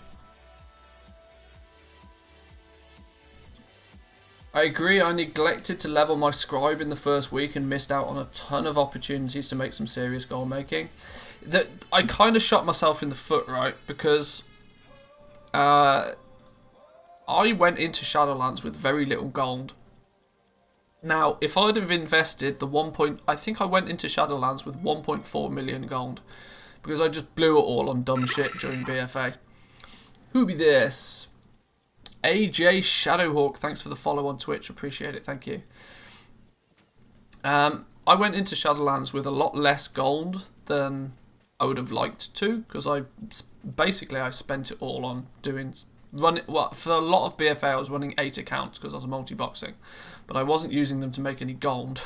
I was just multi-boxing for the fun of multi-boxing, which as you can imagine, running 8 accounts with 8 subscriptions got very, very gold intensive very quickly. But so that's why I went into Shadowlands with virtually no gold to my name. What I really should have done is just dump all of that straight into Darkmoon decks the first week, and I could have probably turned that 1.4 million gold into 15 million if I'd have really, put my mind to it on Darkmoon decks, because I knew they were going to be bonkers. I knew they were going to be crazy. They are at the beginning of every expansion. It's a 200 item level trinket in a game where you were not feasibly going to get even remotely close to that item level for a few weeks at the beginning of the game. Of course they were going to be mental price. Profit on them was obviously going to be stupid. But I decided to level a few characters instead. Lenty Boy, thanks for the follow on Twitch. Appreciate it. Thank you, thank you. I'm assuming that a lot of these people are viewers from YouTube who are migrating across. Appreciate it. Obviously, Lenty Boy is, because of course it's the same username. If you happen to have the same username, I will obviously spot you. If you have a different moniker on Twitch as you do on YouTube, then I apologise if I, don't realise it's you. On my server, rank 1 blacksmithing legendaries are all at a loss, but a bunch of the 2s, 3s and 4s are good profit. Do you think it's worth to invest leveling the rank 1s, keeping one posted at any time? There's no reason not to have it on the auction house, but just don't feel the need to sell it at a loss. You don't have to sell things at a loss unless you absolutely want to, but of course, if you need the gold from the sale of the rank 1s to fund your ability to get to rank 2, 3 and 4, then it's a decision you're going to have to make. I can't make that one for you, unfortunately, but what happened to the tunes? Our tunes disappeared. Why don't we have some? Let's see. Why don't we have some? We could have some electro swing. That's an interesting genre. Some hype bangers. EDM that gets your blood pumping. I don't think we need too much of that. Lo-fi tunes. We'll go with some lo-fi tunes, methinks. Or will we not? What has Pretzel Rocks done? It has died on me. Darkmoon decks were very dependent on Realm. No hardcore players on my Realm meant low demand for the trinkets. I guess there is that side of things, that's true. Okay, Pretzel Rocks seems to just have died on me.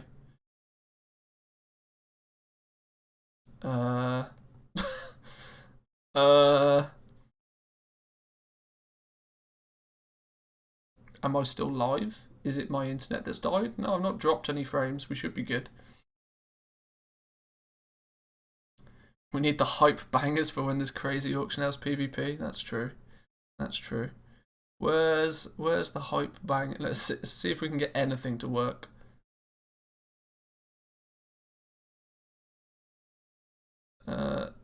The app seems to be broken. Let me try it again. Hang on. Who be this? Dabekas, thank you for the follow on Twitch. Appreciate it. Thank you. Thank you.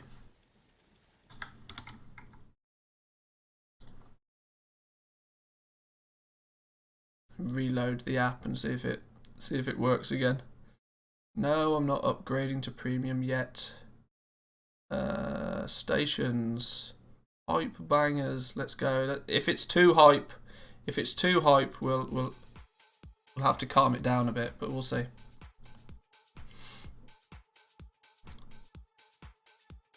Guess my Twitch Prime won't be used this month. Hey, just, I don't know, give it to Samadan or somebody.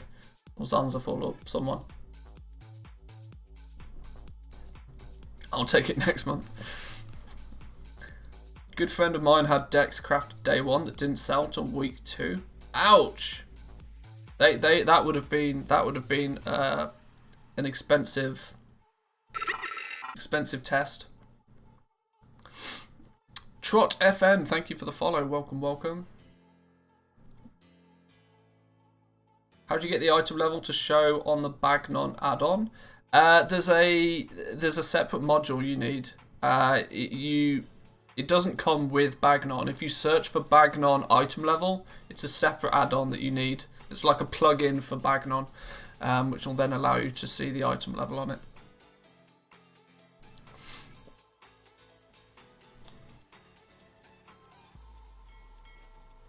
Ah, here we go. All the expires. Let's get all of this back on the auction house. Oh, it's starting to get hype. I can hear it. We're getting there. How can I scan with TSM to see which professions are most profitable on your server? I mean, you can't easily do that with Trade School Master. Yeah, there's no easy way to see which profession's most profitable. Simply for the fact that there's just so many different things that you can craft with each profession.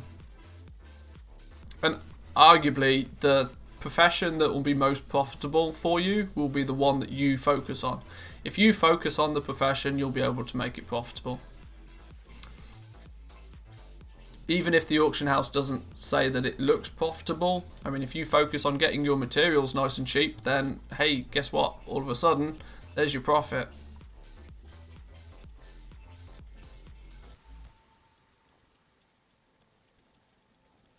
It's making my eyes go dizzy though, looking at 2 chats. I'm going to have to work out how to do this long term. I also need to get rid of some of the spam in the Twitch one. It's bad enough having pretzel rocks telling everybody what the tunes are, but then my coffee bot going crazy. When 90% of the chat is just bots, that's not good. It's not good. And Pretzel Rocks is really hammering home the amount of spammage. You can do /TSM crafting, reports, crafts, and then filter by profession. Yeah, I mean you can sort of do that, but it's still going to throw up some weird. You still need to know how to filter through that stuff, because especially if you've got past expansion, if you've got a lot of past expansion crafts, it will say that the profit on some of those is ridiculous. Well, that may be the case, but it will take you 6 months to sell the item, you know. Restream chat should allow you to merge both chats together. It's more of a case for me to be able to visually see it. I mean, at the moment I've just got both my YouTube chat and the Twitch chat popped out on my third monitor where I have OBS running.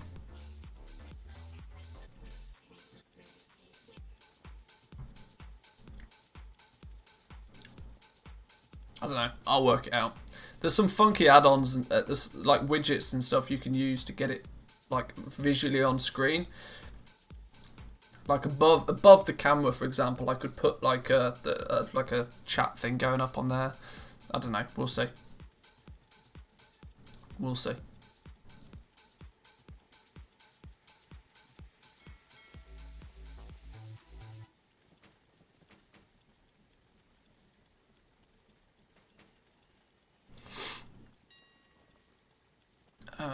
Let's do a post scan again. Scanning professions. I use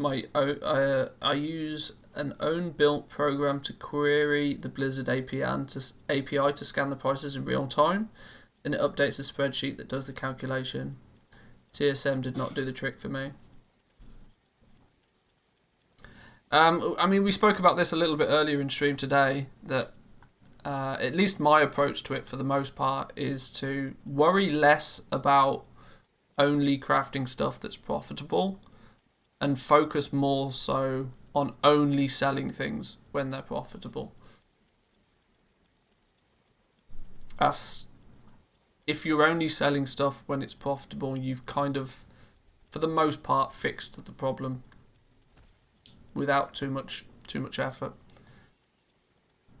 Now our club bangers have stopped again. This pretzel, I'm losing love with this pretzel rocks.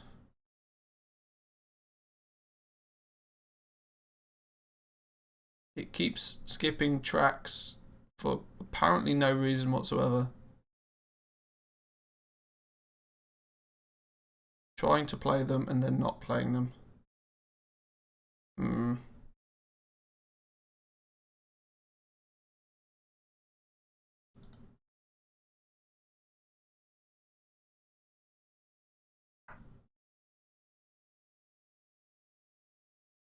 It's going crazy.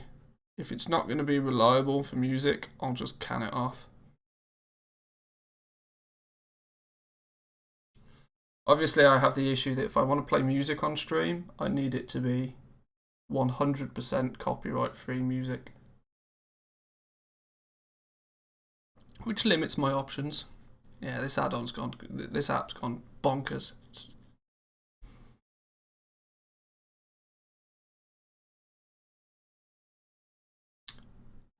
Okay. Let's try again.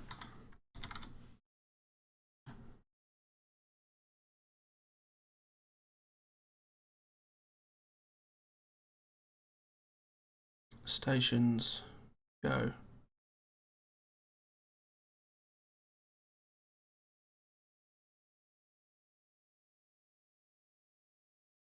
No, it's just busted.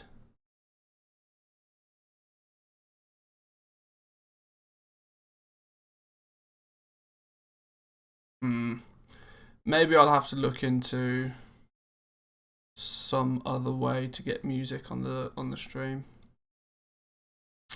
Right, well, I guess for now at least we'll have to revert to ye olde faithful background tunes.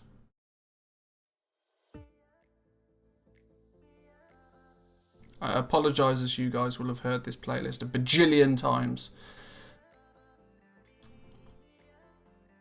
But I'll keep it quiet so you can play your own tunes above it if you want to. Alright. Right, need to get some serious auction housing on the go. Have all of those Legos expired now? Yes. We have a relatively clean auction house now. Good, good, good, good, good. Now we can focus on actually doing some stuff.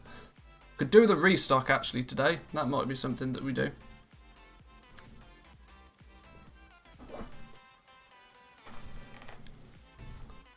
Oh, okay. We're being undercut like really quickly. Is the who's online? Basically nobody.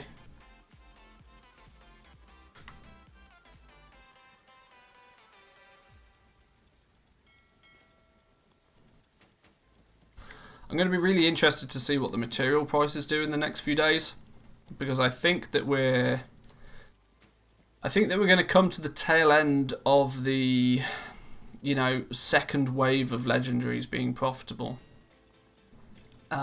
Simply because we've now had 9.0.5 for almost 2 weeks now, and I can't imagine that Valor's really going to hold people's interest for much longer. I would imagine between now and at least some news about 9.1, we may start to see a huge drop-off in the player base, which in turn will mean that material prices do a weirdness. Now I'm trying my absolute best to not buy Callous Hide, because it annoys me the fact that I have to turn it into heavy callous hide. There's a lot of it kicking about.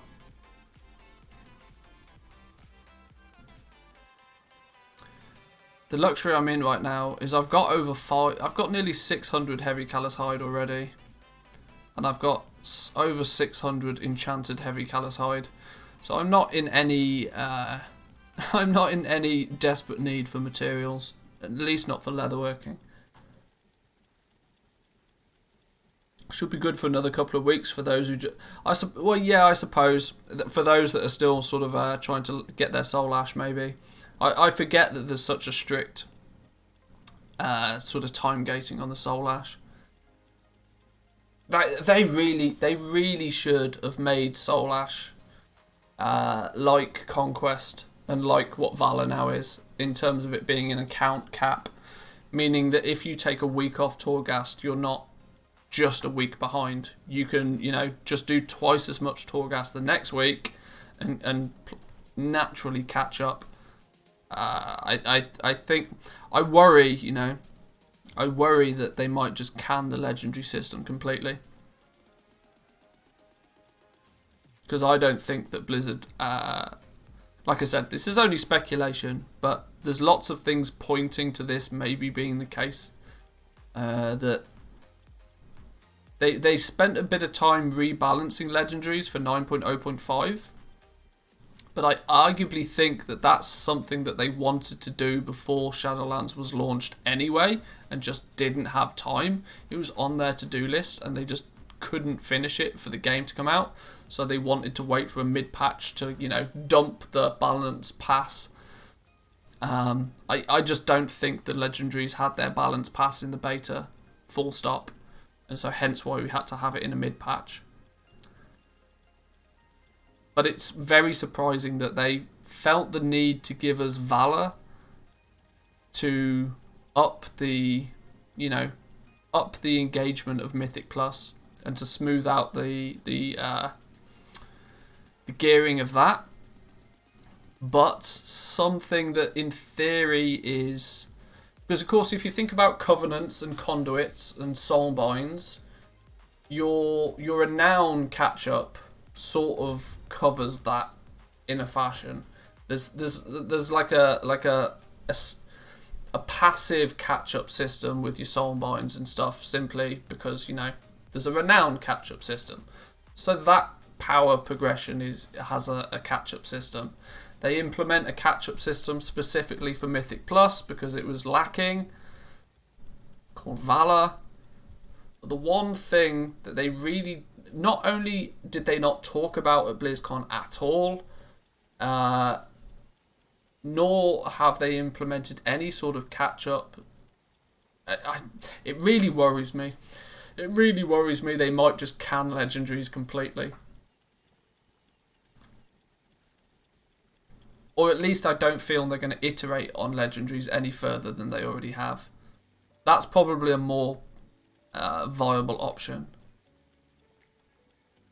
That your Soul Ash is needed for getting up to rank 4, and then from rank 4, if you wish to increase the power of your legendary past rank 4, there'll be an entirely new system to be able to do that. What that also means though is there's a bigger problem at foot. What the hell do they do with the professions then?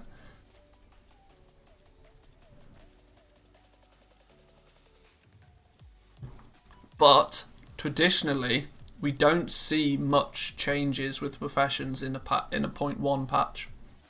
Traditionally, it's usually not till 0.2, because we didn't get tools of the trade until 8.2, and along with that gave us new materials from Nazjatar and that sort of stuff. I worry patch 9.1 may not be very fruitful for the casual goblin out there.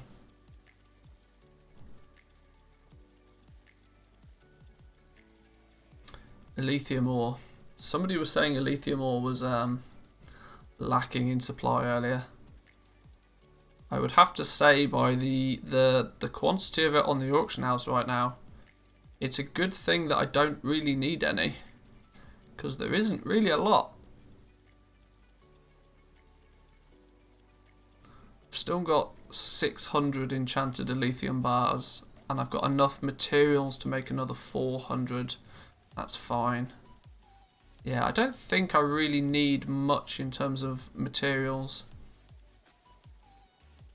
I bought a huge quantity of materials not so long ago. Sub 400 lightless silk though. I tell you what, crafting enchanted lightless silk is the bane. It takes way too long,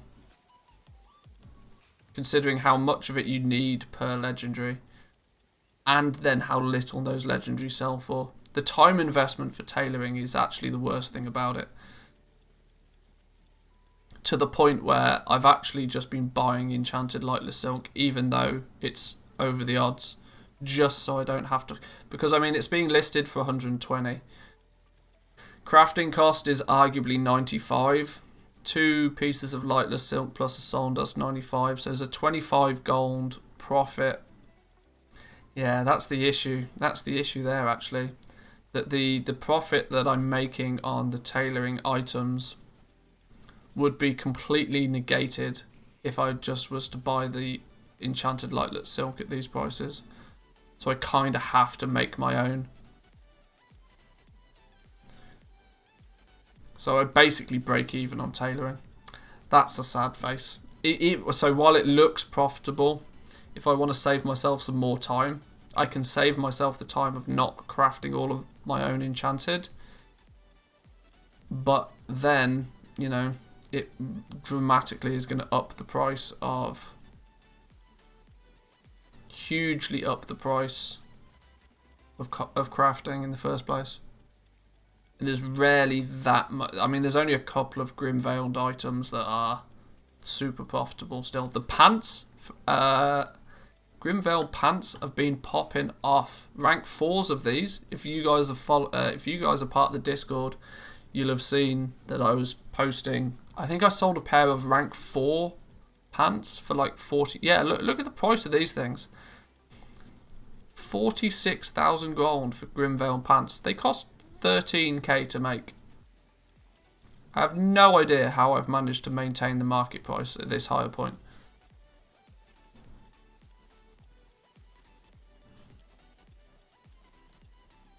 Something I've seen on my realm at least is that the map prices are steadily rising, but the prices for legendaries keeps dropping and dropping. Starts to reach a point where you make less than 5%.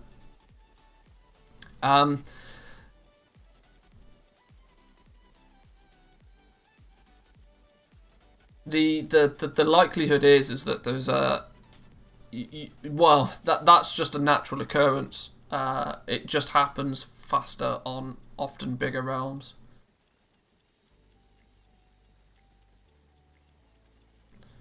Even if you try and raise the price, nothing sells. Also, the low pieces, nothing sells. Well, I mean, the argument is that if nothing is selling, then at least you won't be recrafting anything.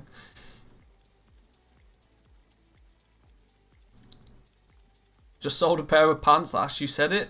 I told you that the Grim Veiled pants are like popping.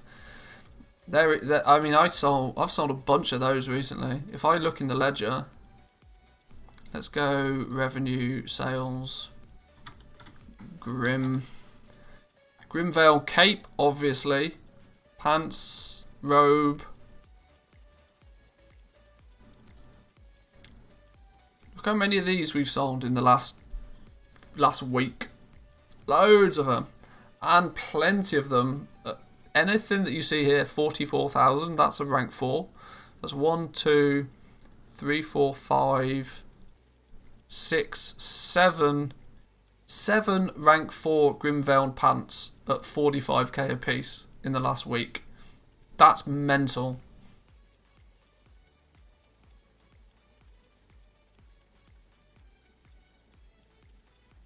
Catch you later, Koya. Yeah, 37k on my realm, 23k profit. Yeah, it's trade secrets right there. Grimvale Pants. Big win. Big win.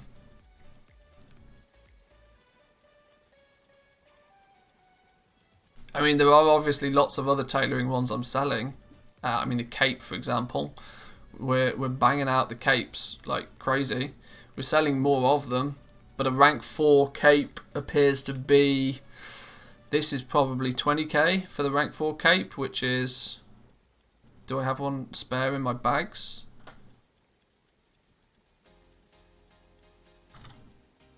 I genuinely don't have one spare in my bags. That seems to indicate I've probably sold them all. The fact that I don't have any capes at all at any rank. This is the issue, that sometimes it looks like something is selling more just because you've accidentally gone a day or two without actually an item to be able to sell. Because it sold out really... Anything that sells out really quickly. I genuinely only do a restock maybe once every couple of days. I certainly don't restock my legendaries every day. It's too much like hard work. Alarith, welcome. We're all good. We're playing with new stuff today. You may notice my UI has... not my in-game UI, my stream UI has completely changed. We are also streaming on Twitch. You'll see it told you just there. I've got my, where are they? The lower thirds pop up here. You can see the viewer count on each platform as well. And any time somebody presses the follow button, the notification will pop up just above my head. I think it looks, in my opinion, it's pretty clean, pretty tidy. I really don't like the streams where you see like 20 million labels all over the place, like shouting for donations and all that sort of silly stuff. That all annoys me. I like to keep the UI kind of clean. The only reason that these are here right now is just to kind of give people the heads up that we are now also on Twitch.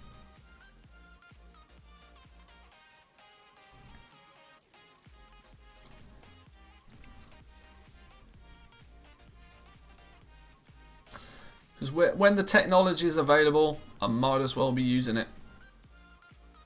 And I know some people prefer the streaming experience is definitely a lot smoother on Twitch. The UI on YouTube is just trash. The chat interface is trash on YouTube. It's something that they really do need to have to work on. It works perfectly fine for the purpose of comments on videos, but for live content, it's not quite right. Let's see if we can get the likes to be bigger than the viewers. I mean, that would be some magic right there. I would definitely appreciate it though. Looks nice, clean is right. Yeah, I wanted to keep it relatively clean. It's hence why I went for a design for the UI that's kind of minimalistic. It has a few cool little animations occasionally around the edge, but it's not like super flashy. Keep it simple, stupid. That's my plan.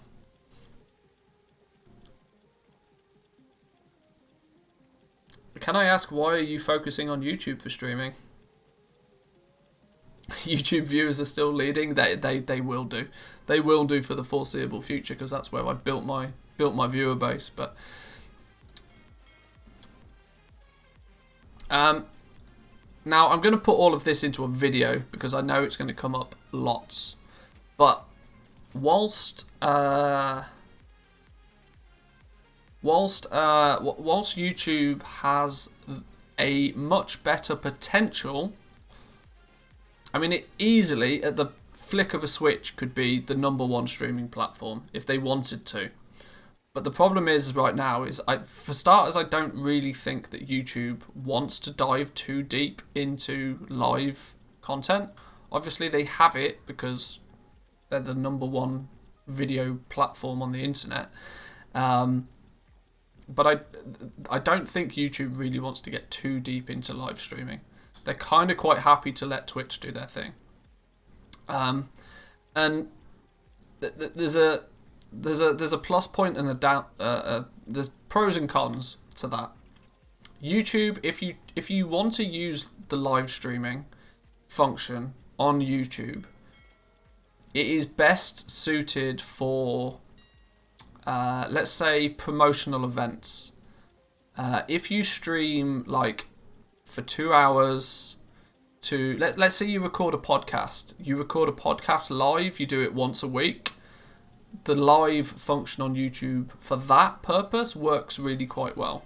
Like for very heavily, for very high production value, very focused, long form content that's occasional at best. YouTube works very, very well for that. You can upload in as high a quality as you want to YouTube. It will transcode everything for anybody that views it, so it's all good from that side of things. And then it will treat that live stream as a regular piece of content. Now, my downside is that is not how I treat my live streams. The live streaming culture, especially around gaming, is exactly how it is on Twitch. In terms of it's a longer, much longer, often 4, 5, 6, 7 plus hours in a row. It's a lot more slower. It's a lot more laid back. It's a lot more casual. That style, and it's more frequent. It's something you'll probably do every single day. YouTube doesn't really have the infrastructure to support that. So, yeah. It's best suited for anything that doesn't require chat or viewer interaction. Yeah, which for me takes away a lot of the... a big thing about live streaming is, to me, that viewer interaction. You guys dropping comments down, we can get discussions going about different things. On Twitch, for example, you've got so much interactivity between the streamer and the viewers, which helps grow the connection between the viewer and the streamer way better than what YouTube can achieve right now. YouTube's convenient, just start the TV and press a button to watch the stream. Well, that's true. That, yeah, like I said, there's pros and cons to both sides, which is why I've decided, short term at least, we'll just broadcast to both. We'll throw it up on YouTube as we've done in the past. We'll also stream it to Twitch at the same time. Maybe, who knows, if it takes off on Twitch. Now, of course, if it does take off on Twitch, I need to then decide to whether I sign into the Twitch contract to become a Twitch affiliate or a Twitch partner, depending on how well it does. If I sign that contract, it also means that I'm not going to be able to stream to both at the same time. So I don't know. I don't know what we're going to do long term, but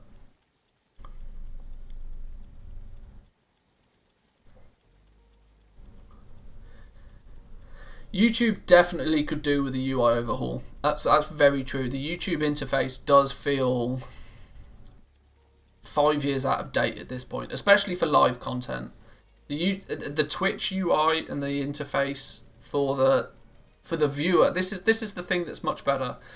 Twitch is god awful terrible for the streamers, but the interface for the viewer is fantastic.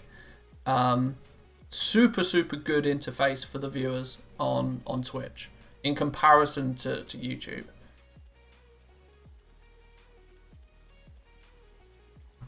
So this is why if I stream to both, then you guys can choose. If you prefer to use Twitch, you can watch on Twitch. If you prefer YouTube, you can watch on YouTube.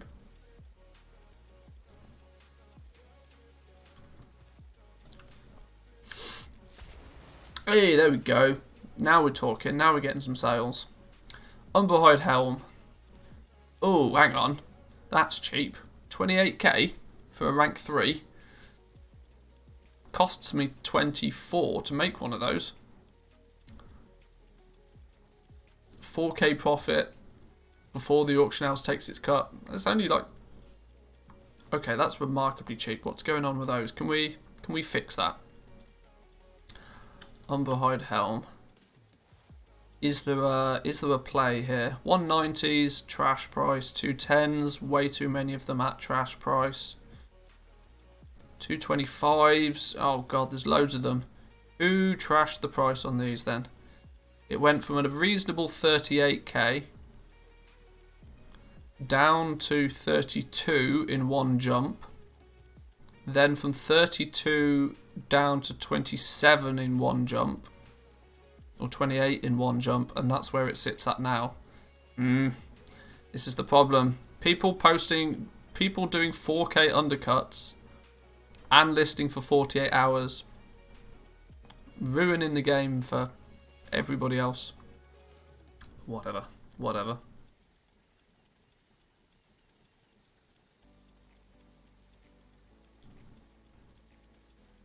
235s though, they're juicy. 101,000 gold. I probably haven't sold any of these.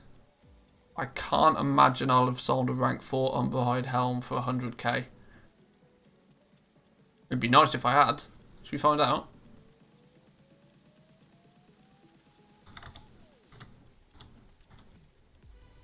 Umberhide Helm. Yeah, we've not sold any for 100k. These look at 61k. This looks like the price the helm probably was, and then it got reset and is now 100k plus, hence why it's then not selling. 26 is a rank 3, 42, 42, 42, and then some more 26s, a 36. Yeah, okay, these were probably rank 3s. You're not selling the rank 4 Umberhide Helms as 100k. They are just too expensive. I don't think people are willing to go into 6 figures to buy their legendary anymore.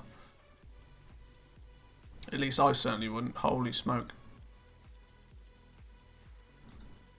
I think 6 figures on a legendary right now is a bit steep. It's a bit steep. This so much. What do they get out of it? Still won't sell. Why? It's often. It's often just a misunderstanding of how the auction house works, because even the people assume that you list it on the auction house and it sells. That's what people assume. They don't read. There's a huge misunderstanding about the whole supply and demand thing.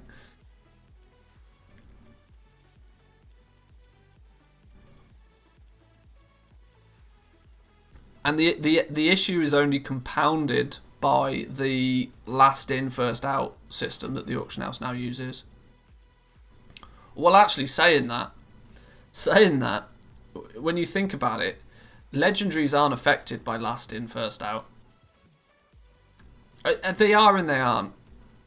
They're gear items, and so it's only materials that are affected by the last in, first out. But what does still happen is if you search for a legendary, if I search for an Umberhide Helm, even though, okay, what? Oh, because we're in weapons for some reason.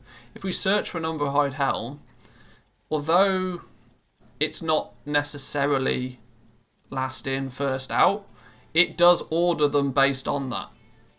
So the last ones into the auction house will be at the top of the list.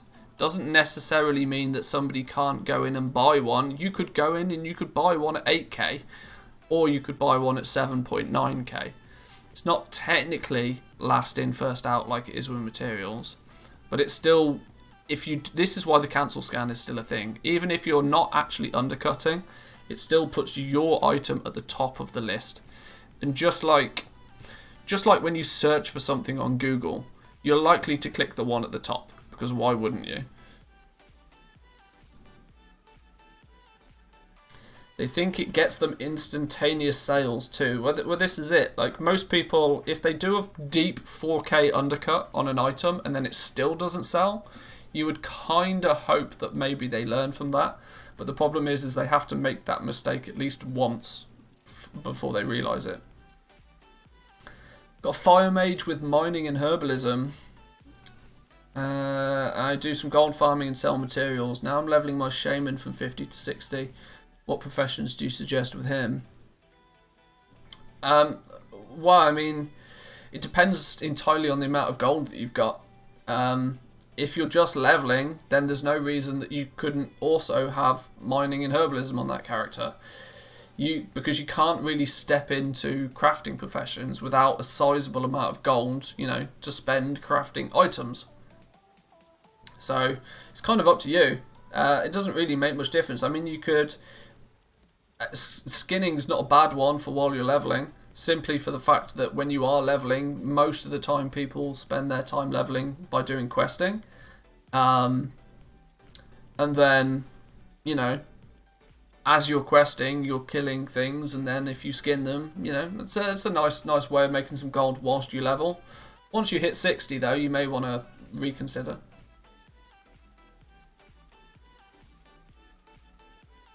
Maybe 4K wasn't enough, I'll try 6. Well, yeah, that's also a slight concern.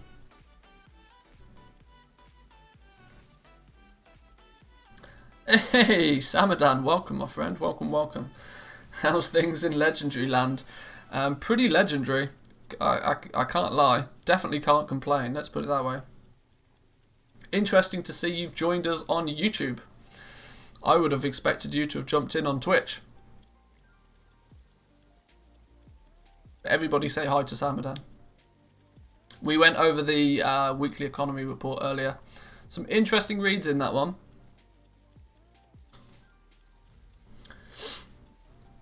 Cheers for the first gold cap. Road to the 5th. You're on to your 5th gold cap. Wow, that's effort. I can't say I'm anywhere close to my 5th. I'm barely past my 1st. Old world crafting works though. It's not the most lucrative thing, but it might be less competitive and chill. Well, actually, this is something I wanted to talk about today as a bit of a topic of conversation. This is probably gonna what will end up being today's video. There are multiple past expansion items that are doing some weird things. Let's look at what we've found so far and what's worked so far in Shadowlands. So it became apparently obvious that monolite ore at one point in time was limited in its supply, should we say, simply because it's BFA, people stopped farming out there, everybody was in Shadowlands, their time, their effort and their focus was on Shadowlands stuff. Hey Samadan, thanks for the follow on Twitch, welcome. Yes, we're now multi-streaming. We're on both.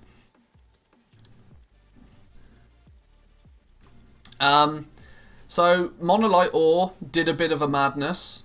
The price, I still think to this day, if we have a look, actually, let's have a look at monolite ore. It's Monair light, isn't it? Monolite ore, let's go region wide. So yeah, you can see what happened. This was the telltale, that the quantity was super high. The quantity's just been coming down and down and down and down and down, and in turn, when it hit its kind of a low point at about 5 gold region wide price, you can see since then the price has started to go up. Goblins are more aware of it. It's taken a Pasha's 81. Thanks for the follow. Welcome. Is that you, Adam? The price dived straight up very quickly as and when goblins realised, oh, there's an opportunity for a flip here, and it's stayed around the 15 to 20 gold price since. So monolite ore was one. What was the reason for this though? Well, the reason was that monolite ore is still bought because it goes into one of the crafted mounts. anything that has to do with crafted mounts is always going to still maintain some demand for the materials, even after people stop focusing on it. So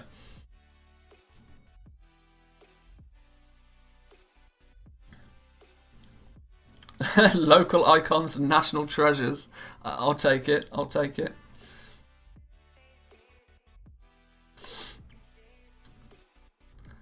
I feel more at home over on Twitch. Well, there we go. This is what I thought, you see? This is what I thought. If I've got the technology to do so, why do I not just broadcast to Twitch and YouTube at the same time? And you guys can choose your home. So yeah, monolite ore was the first one we looked at. Secondly, we found another item. We found Omnifarious86. Thank you for the follow. You've also jumped ship. Look how many of you are jumping ship now that we're streaming on Twitch as well. I'm harvesting all of your interest from every angle. What was the other one we looked at? The Phantasmal Haunch.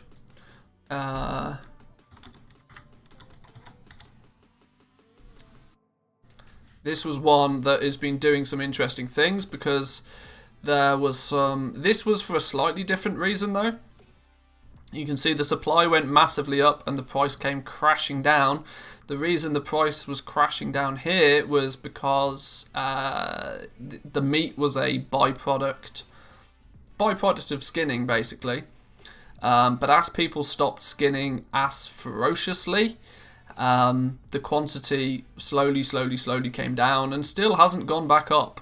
But in turn, you know, I start to tell people that there's an opportunity for a flip here, and region-wide the price goes from like 2 to 3 gold a piece up to like 7 to 8 gold a piece. The price over doubled, and it's somewhat stayed there.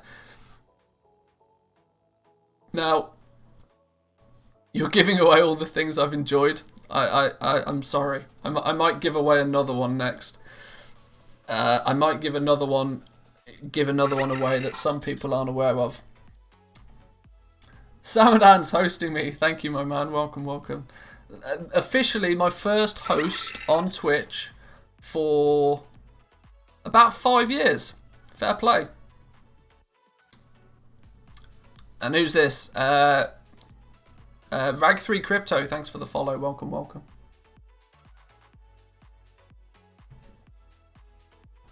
No, I'm still here. Just wanted to share the love on Twitch. Fair play. Thank you.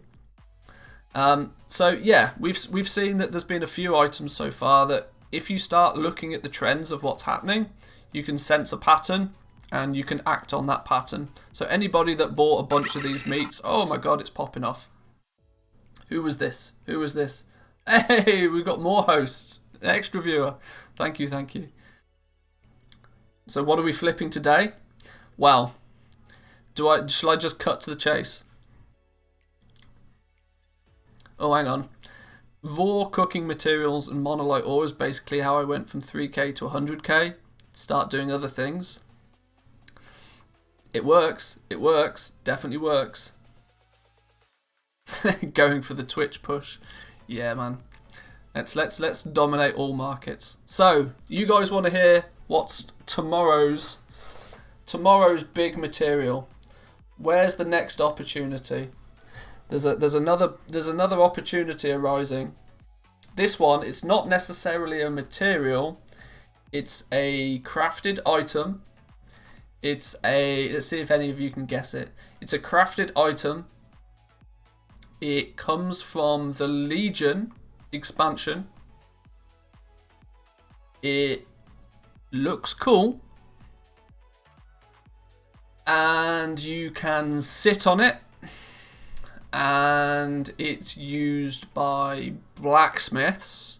Made by blacksmiths, should I say. And for the most part, the only people who can craft it were raiders. I think I've given you enough clues at this point. Somebody should get it. There's some good reasons to why it's going to do some weird things in it as well. Shall I show you what it is? I'm going to open this in a new tab. Does my search history give it away? No, my search history doesn't give it away. Oh, my search history does slightly give it away. Auto hammers, close. Although they are still good. The blacksmithing mount, the dog mount. There's a what's it called? The fell steel harness. I think it's called the fell steel harness.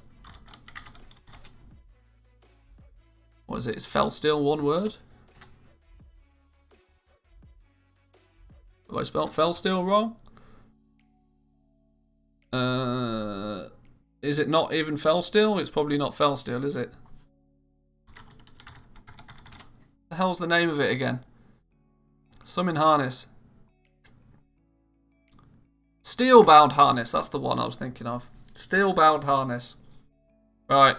Opportunity for some flipping here, boys and girls. You've heard it here first. If you happen to be watching either here on Twitch or on YouTube, there's a really solid reason why these are going to go up in price. Yeah, somebody's hit the nail on the head there. Blood of Sargeras. Farming the Blood of Sargeras has become more difficult to do simply with one of the changes that came in play relatively recently. You look at the quantities of these, okay?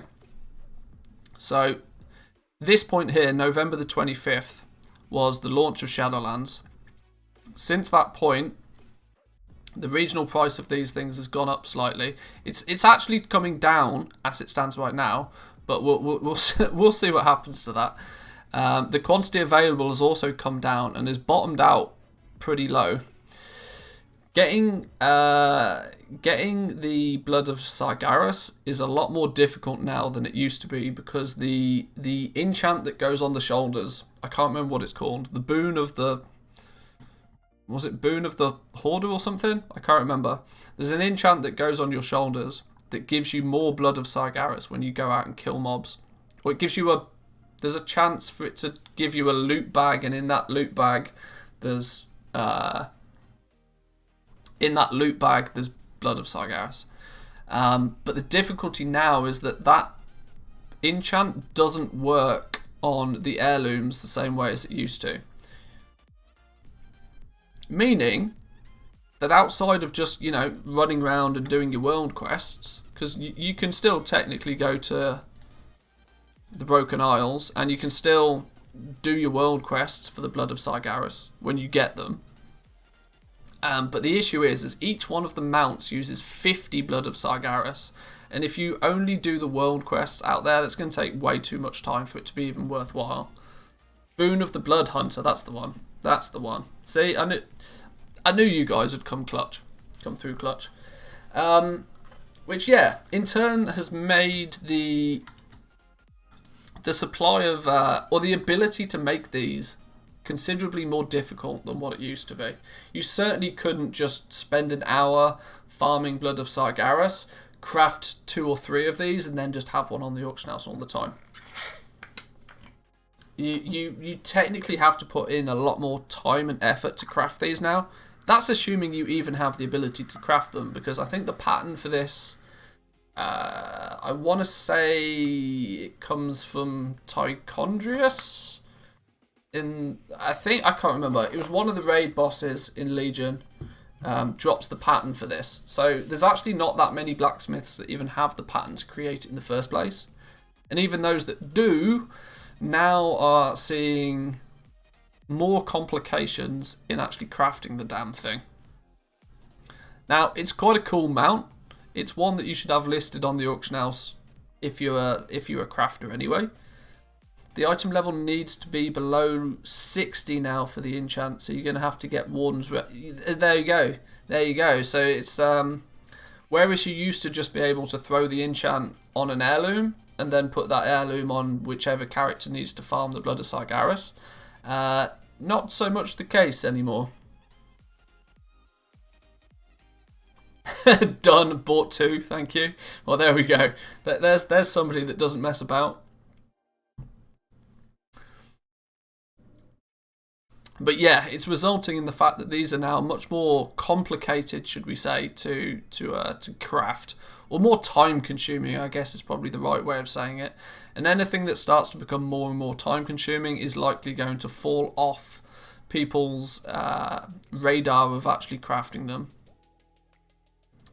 So we'll see what happens with this for a while. In turn, one of somebody's guesses wasn't a bad guess. Somebody said the auto hammer.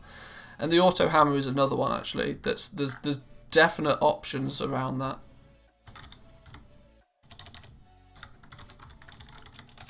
Is it literally just auto hammer? Is there a dash or something in it? I never know. So the auto hammer is still the only item that can be dropped down to repair in like Mythic Plus, raids, whatever. And this of course was a Legion item.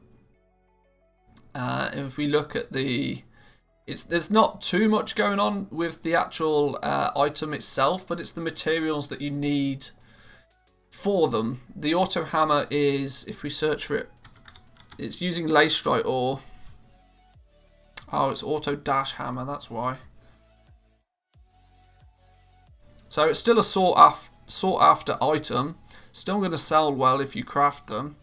But you can see here that it's going to take best case 15 lacestrite ore, worst case 20. And so if you actually look at the supply of lacestrite ore, this has been going down pretty heavily recently as well. There we go, lacestrite ore. My search history gave it away.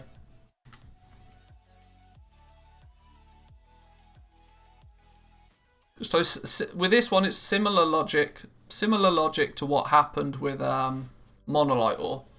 The fact that you launch a new expansion, everybody's interests go solely onto what is the current content, and everybody's interests wavers completely off the other end. This is lacestrite ore, and as you can see, surprise, surprise, the launch of Shadowlands, the quantity of it starts to come down. There's always been somewhat of a roughly constant price for it since Shadowlands launch. In terms of quantity, sorry. The quantity available has always been relatively similar. But slowly but surely, the price of it on a region average has gone up from, let's say, 9, 10 gold maybe. It's basically doubled. The value of lacestrite ore is doubled. Now at 20 gold, if you can sell your lacestrite ore for 20 gold a piece, it makes it more viable to farm up lacestrite ore than it does to run around on foot in Shadowlands and pick up ore. Because okay, you're not going to sell it as fast as you'll probably sell Shadowlands materials, but there's still demand for it, so it will still sell. And 20 gold, and the fact that you can fly in Legion, let's not forget. So you can zip around and you can pick up this lacestrite ore really quickly, exactly the same as monolite ore. The amount of it that you can get in a certain time frame, so let's say you do it for an hour, you'll get probably a lot more lacestrite in that hour than you would running around gathering Shadowlands ore at the moment. Because of course we don't have flying.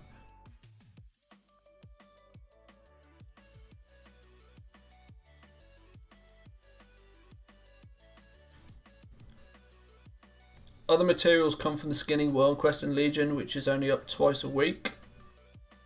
Yeah, there's the fell hide. Yeah.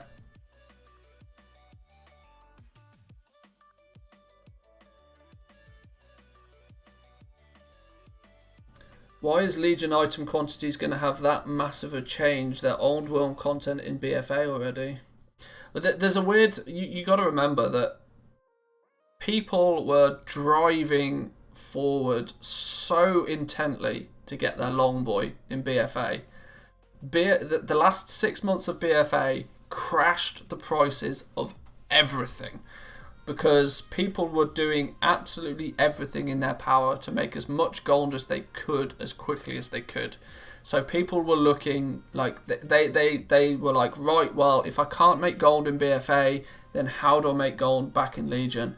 how do I make gold? Like, literally people were doing anything they possibly could to get that 5 million gold to buy the Longboy before it, you know, went to black market auction house only. So the prices of many materials just got absolutely tanked, whether they were from BFA or not. And we're now starting to see the repercussions of that. That when everything went down so cheap, people ended up taking it for granted. And now supply and demand is kicking in. Any item to where there is still a demand for it. So lacerite ore, we're talking about auto hammers is a big one. There's a bunch of mounts that need a sizable amount of lacerite. What was it? Steelbound Doodah face. What was his name? There we go. Steelbound harness. This requires a sizable amount. How many does it actually need? Well, it doesn't need the lacerite ore, but the lacerite goes into making demon steel.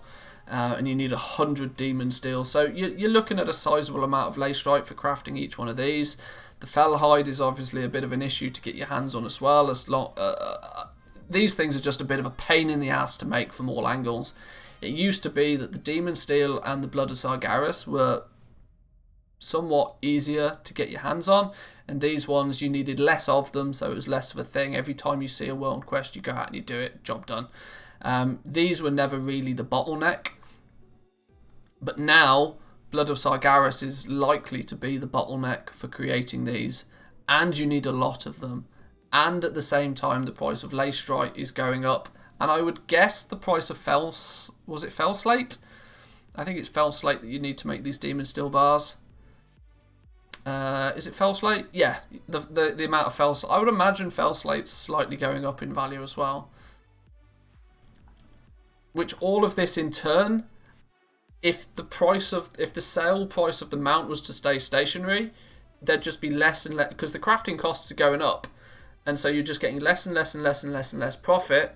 So that only one of two things is going to happen: either there's not enough profit in it, people don't bother, or the price goes up to make sure that there is that sizable profit in it. So,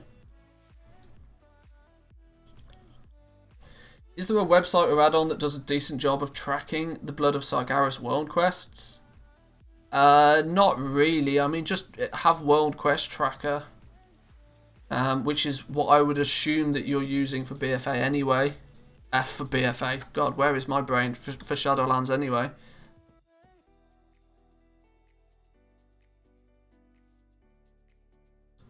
I mean, does Wowhead even show you World Quest information that far back? I don't think it does.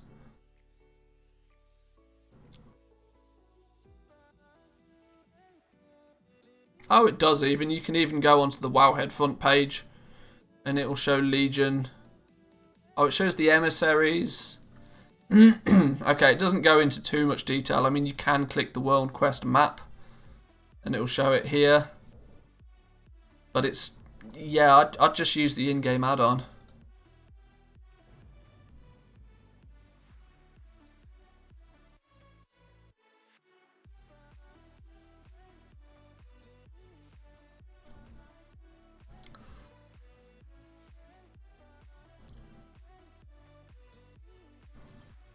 Is it World Quest List or World Quest Tracker? I can't remember what it's called. I'm just loading onto my main character because I've got it on there.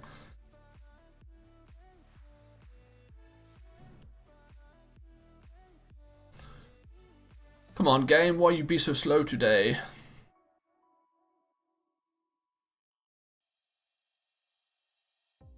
La. My computer's just doing way too much. It's having a heart attack. Streaming to 2 platforms. It's dying.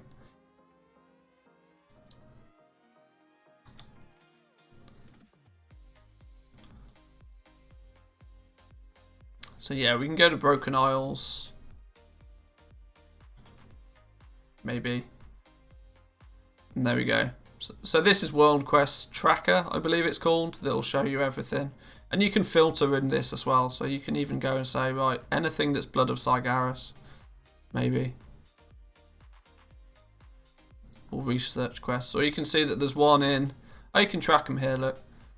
So currently at the moment there's a quest that gives 8, 12, 13. There's 14 Blood of Sargeras available just by quickly zipping around and doing some world quests. But with and that's because this one's awarding 8. This doesn't normally give you that many. List works better. Either or, there's a couple of them. But the nature of it is that if you want to get 50 Blood of Sargeras to make one of those mounts, if you're going to rely solely on world quests, you're going to be in for a bad time.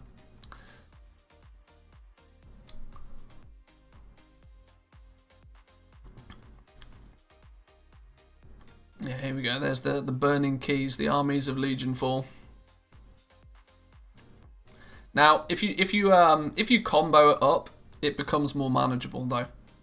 Now, I know people don't like to do world quests at the best of time, but if you still need, if you're like me, and you hate yourself, and you have all the things installed, you can hover over the calling. They weren't called callings then, were they? And you can see what's in the provision chests, the caches that you get every time you get 10,000 rep or something. So you can see there's still a bunch of items I need out of these. There's a bit of transmog out of that one. There's a pet out of that one, plus some transmog. You know, like multitask. That's what I'm getting at here, really. Like, anytime you do anything that's even remotely gold making related, you want to be multitasking. If you want to go back and farm old dungeons for transmog, sure, but farm a dungeon that has the chance of giving you something else that you need at the same time. Maybe a mount or a pet or a toy or something like that. Bump up your own personal collection, because if you do it that way, if you can try and kill 2 birds with 1 stone, it will feel a lot less tedious and repetitive. Or that's at least how I feel about it. So, should we do a quick restock on Legos, on leatherworking for now? Let's show you guys how we go about doing this. So we have the legendary stock tracker. This thing keeps track of all my legendaries and keeps track of the profit on them. You can see rank 4s are still nice and tasty. So let's open our bank ever so quickly so that it knows how many we've got. Let's open the mailbox so it knows what's in there. Let's open the auction house so it knows what's in here. Now the add-on is meant to cache all of this nowadays, but I still like to do it just to check. Now, legendary stock tracker. Looks like it's time to break out the old WOD garrison. Hey, maybe. Maybe. Let's do an export. Copy this and we'll throw this in our spreadsheet.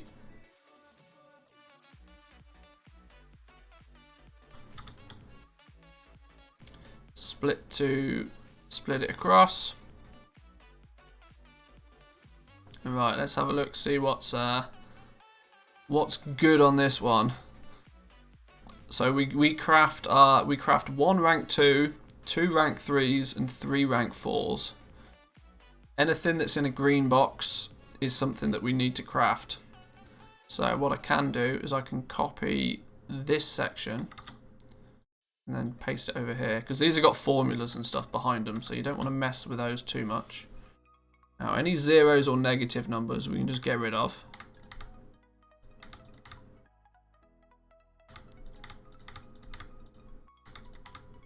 And we can already start to see that there is a bunch of legendaries we could do with recrafting. Where I have these like -9s and -7s, that's telling me I really need to put some effort into selling those, because I've got way too many of them backed up.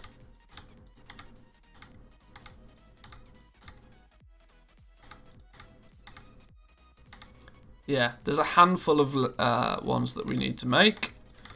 So now we've got our list of what it is we need to make and how many of each one we need to make. We just need to do it. So, Open leatherworking. I think I've got all the materials. It looks like I've probably got the materials to fully complete this one. Umberhide helm at rank 3. No, that's rank 2.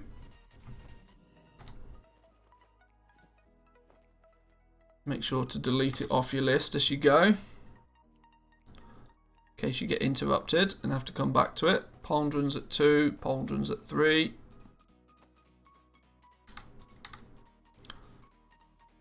Umberhide arm guards, we need 2 at rank 3.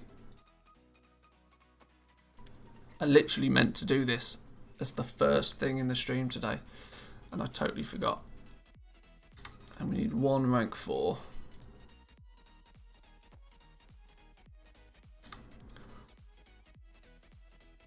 Bone Shatter vest at rank 2. Can't believe we're selling rank 2 Bone Shatter gear. More importantly, I can't believe we're selling it at a profit. That's mad. Bone Shatter helm at rank 3. I think I did a restock of leatherworking midpoint of yesterday, which is why we don't need to make too much. Pauldrons, rank 2. Go. There we go. That was the quickest and easiest leatherworking restock I think I've ever done. Super simple. Super simple. Oh my god, we got 400 auctions we need to put back on the auction house. Send. Did we already make 8 legendaries? Wow. Okay. Oh, 9, 10. Missed a couple.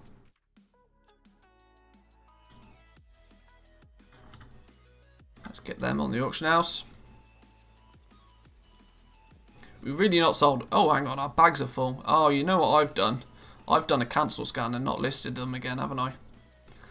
How many times a day do I do a cancel scan and then forget to relist everything on the auction house?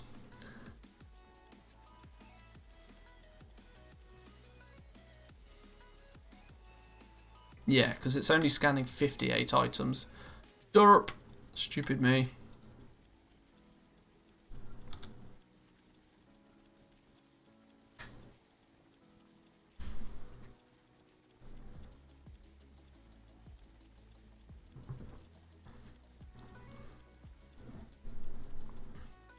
Right, there we go. Let's get these back up and running.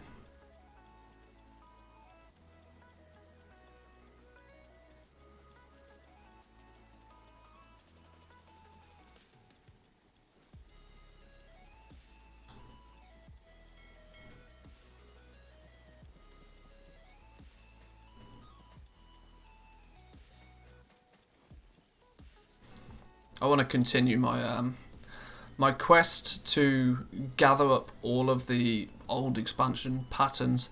I was thinking, actually, I can't remember if I mentioned this to you guys, possibly on Friday.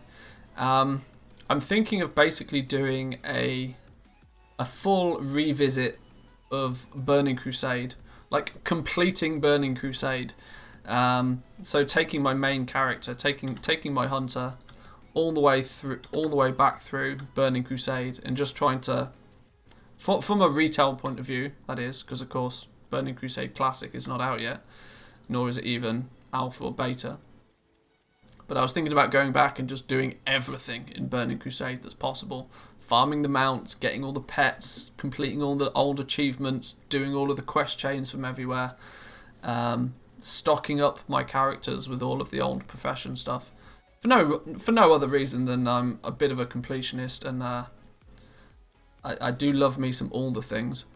But for past expansion crafting, Burning Crusade is one of the most profitable expansions, because so many of the patterns are known by so few people. If you open any profession, right? If you open leatherworking, I'll open leatherworking because it's here, and you go to Unlearned, I almost guarantee you, with the exclusion of maybe Pandaria, the Outland will be the expansion where you have more things to learn than almost anything else. unless you are super old school. Unless you are mega old school. This list of unlearn Outland stuff is going to be pretty sizable. And there's a whole bunch of stuff that's really quite cool. All the styling jungle hats. Now I know these are less popular nowadays, but from a transmog point of view, these do actually look quite cool. They're basically just recolors of each other, but they are unique appearances. These alone are, I mean, a 0.03 sell rate is not the worst. Regional sale average of 11,000 gold. That's not the worst price either. Now, obviously, I know the crafting cost of these is quite sizable because of like the Primal Life, for example. But, you know, just get the amount of people that even have this pattern is super slim. And you can go through this, and so many of the things were like drops from the old raids, or you needed like mad amounts of reputation with certain factions. So there's a gold mine, absolute gold mine in Outland crafts. And I was thinking that it's relatively topical because, of course, people are... Burning Crusade is in the back of people's minds at the moment because of Classic. I thought it'd be quite fun to spend some time going back, hunting down some of these, working out how to, how to get the reputation with the different factions and stuff. So much of the stuff just drops from world creatures. It's just straight up. It's just a world drop. Like, so the amount of people that would have the Windslayer apps is super slim. I bet if you look on Wowhead, the amount of people that like can craft these. Does Wowhead even track that? I know they track mounts and stuff, but they probably don't. But the likelihood that you're going to run into much competition on these items if you craft them and try and sell them, it's very slim. I hope they don't wreck how the old patterns work. I'm interested to see if and how many changes they make to Burning Crusade Classic. Burning Crusade was what I consider my starting point in the game. Technically, I had my account, and technically I did create my first ever character in vanilla, but I never really played vanilla. It wasn't until Burning Crusade where I really got into the game. And so a lot of my nostalgia comes from Burning Crusade. But I spent most of Burning Crusade just leveling characters. I didn't really play the end game. I certainly didn't do the whole attunement process to get into all the raids and that sort of stuff. That was way above my level of expertise back then. I was a console gamer at heart back then. I mean, I played World of Warcraft simply because a guy I worked with told me to. So, Darktron Gaming followed on Twitch. Thank you very much. Appreciate the follow. Welcome. You never stopped playing between the Burning Crusade and now? Not really. I mean, there's been small periods of time where my account is, I've been unsubscribed, but my primary game is always World of Warcraft. Although I do spend a lot of time playing other games as well. WoW's definitely my main.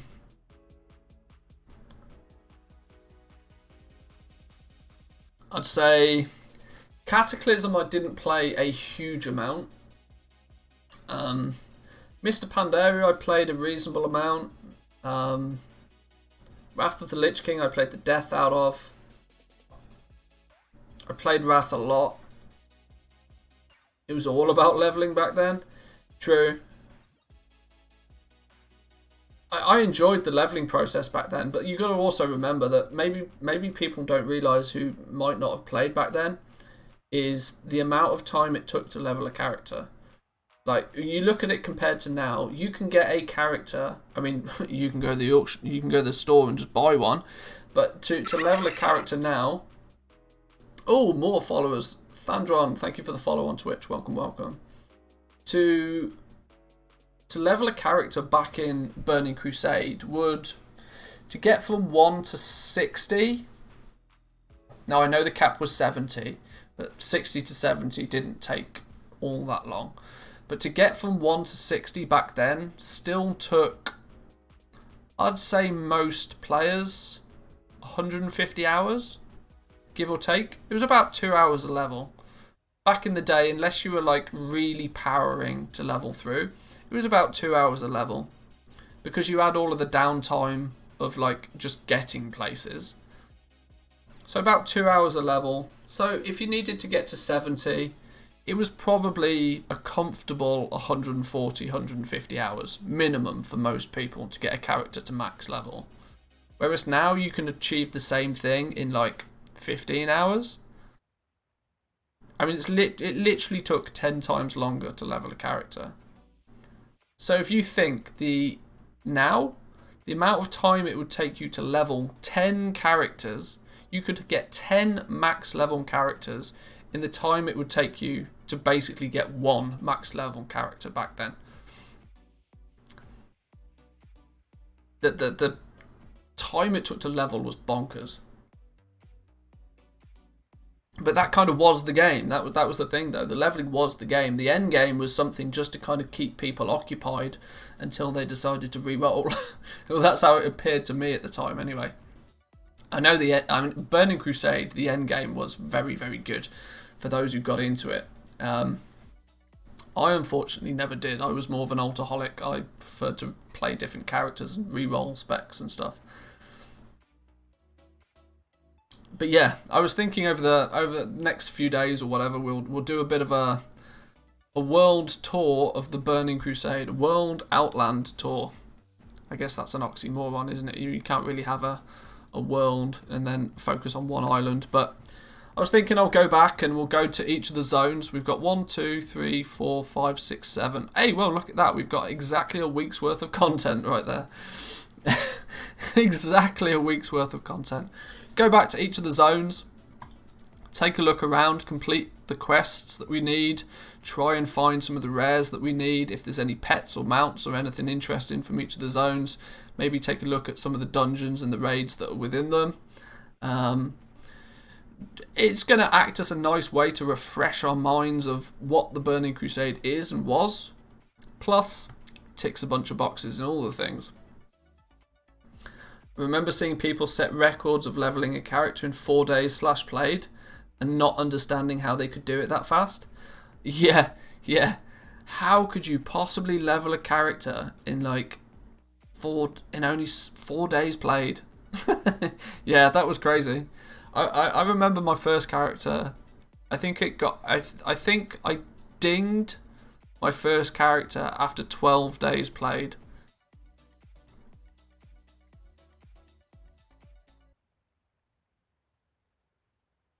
And a few years later, I set a record for myself by doing 250 levels in under an hour. What? How do you do 250 levels in under an hour? Is that multi-boxing an 8-man team through Warlords of Draenor with rapid mind potions or something?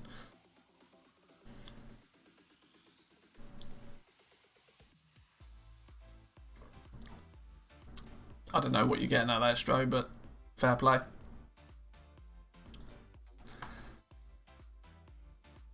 What was people's favourite zone in Burning Crusade? That's always an interesting one. What was people's favourite zone? I absolutely loved Netherstorm. I thought Netherstorm was incredible. Nagrand was kind of cool, but Netherstorm I just thought was like amazing. Hellfire Peninsula I always despised. Hellfire Peninsula annoyed me because I used to get ganked, because back in BC I made the mistake of playing on a PvP rail and was never good at PvP. Oh, gifting levels? Oh, maybe that's a thing. Still remember the thrill of the Burning Crusade launch. It was immersive and the zones were completely different to vanilla zones. Yeah. Yeah, the launch of Burning Crusade was crazy. I remember that. All the hats are still selling well. Well, I need all of the hats. That's a good reason for me to go back to go back and do some stuff, because each of the, if I remember rightly, each of the hats comes from a different dungeon.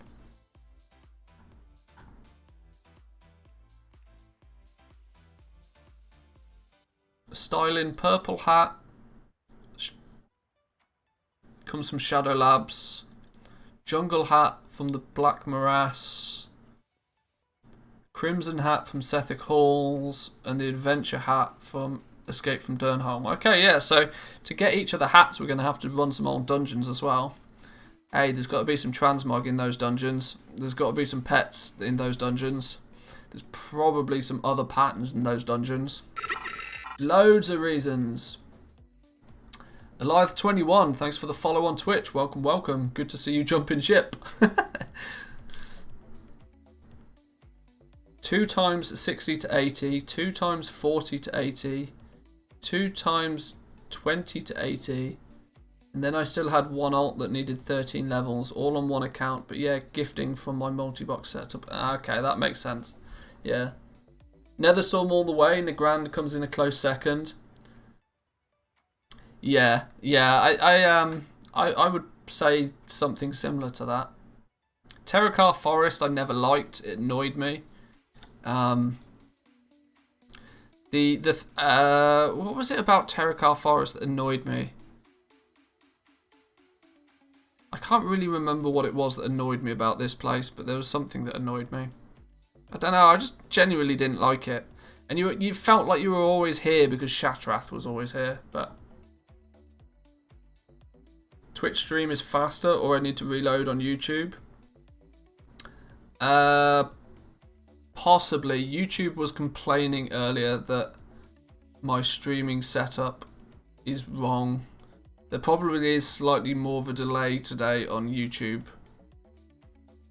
In fact, I can guarantee there's more of a delay on YouTube right now, just looking at it. YouTube is a good amount of time behind.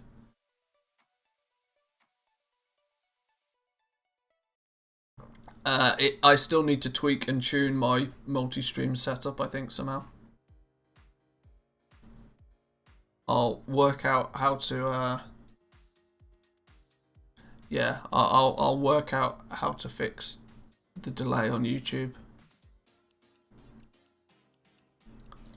Shadow Moon Valley was quite cool. I liked Shadow Moon Valley. Obviously, I actually got the Netherwing mounts back in Burning Crusade when they were current content. That's about as close to endgame as I did in Burning Crusade.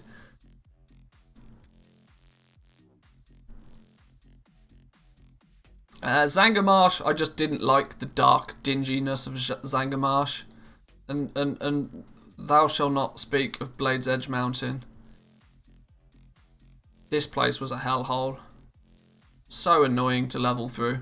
So annoying to level through, especially if you didn't have flying. Oh my god, trying to do this without flying. But no, Netherstorm was just incredible. I loved Netherstorm. But yeah, so that's our plan for the next few days. So we're going to go and do a grand tour of Outlands, I think. We'll focus on a zone a day, probably, and just kind of milk each zone for as much, you know, things as we can. Any patterns for any of our... It may mean that we have to jump onto a few of our characters. We'll see how it goes, but we'll probably spend a day. We'll dedicate a day to each zone, go through it in detail, see what's what. But yeah, well, boys and girls, I'm going to leave it there for this stream today. It went surprisingly well, considering I've basically reset up everything. I'm going to spend a bit of time later watching back the stream to see if there was any dramatic because unfortunately I'm having to stream to YouTube at literally half the bitrate that I did previously, because I have to stream at the same bitrate to Twitch as to YouTube to be able to do the multi-streaming. So I'll see. I'll have a look. But thank you each and every one of you that have firstly jumped ship and pressed the follow button on Twitch. I appreciate that. We've had loads of new followers on Twitch.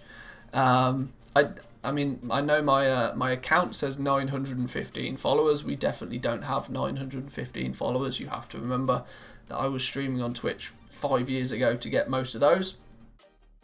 I read just when I could watch again.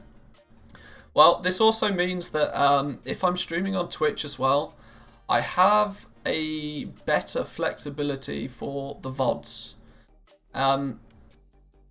Yeah, this is probably something I'll just touch on ever so quickly. VODs going forward, for as long as we do the multi-streaming, I will probably be making a separate channel for VODs. The stream will be live on both platforms for the near future, yet the VODs will be put on a separate YouTube channel so that they don't interfere too much with the YouTube channel generally. But I'll put all of this in a video, so if any of you actually care, then you can watch it there. But yes, thank you boys and girls for coming today. Appreciate the support, appreciate the likes on both platforms, appreciate the support all the time. Good thing about YouTube's the instant replay. Well, that's true. There's pros and cons all over the place. But we'll be back tomorrow. We'll be diving into Outland tomorrow. I might throw up a poll or something on the YouTube channel and we can pick a zone. You guys can pick a zone that we focus on first, or maybe we'll just try and do them in some sort of order, possibly. Don't know. We'll see. But enjoy the rest of your day, boys and girls. Happy goal making. Yeah. No technical issues today. Crazy. In a bit. Peace.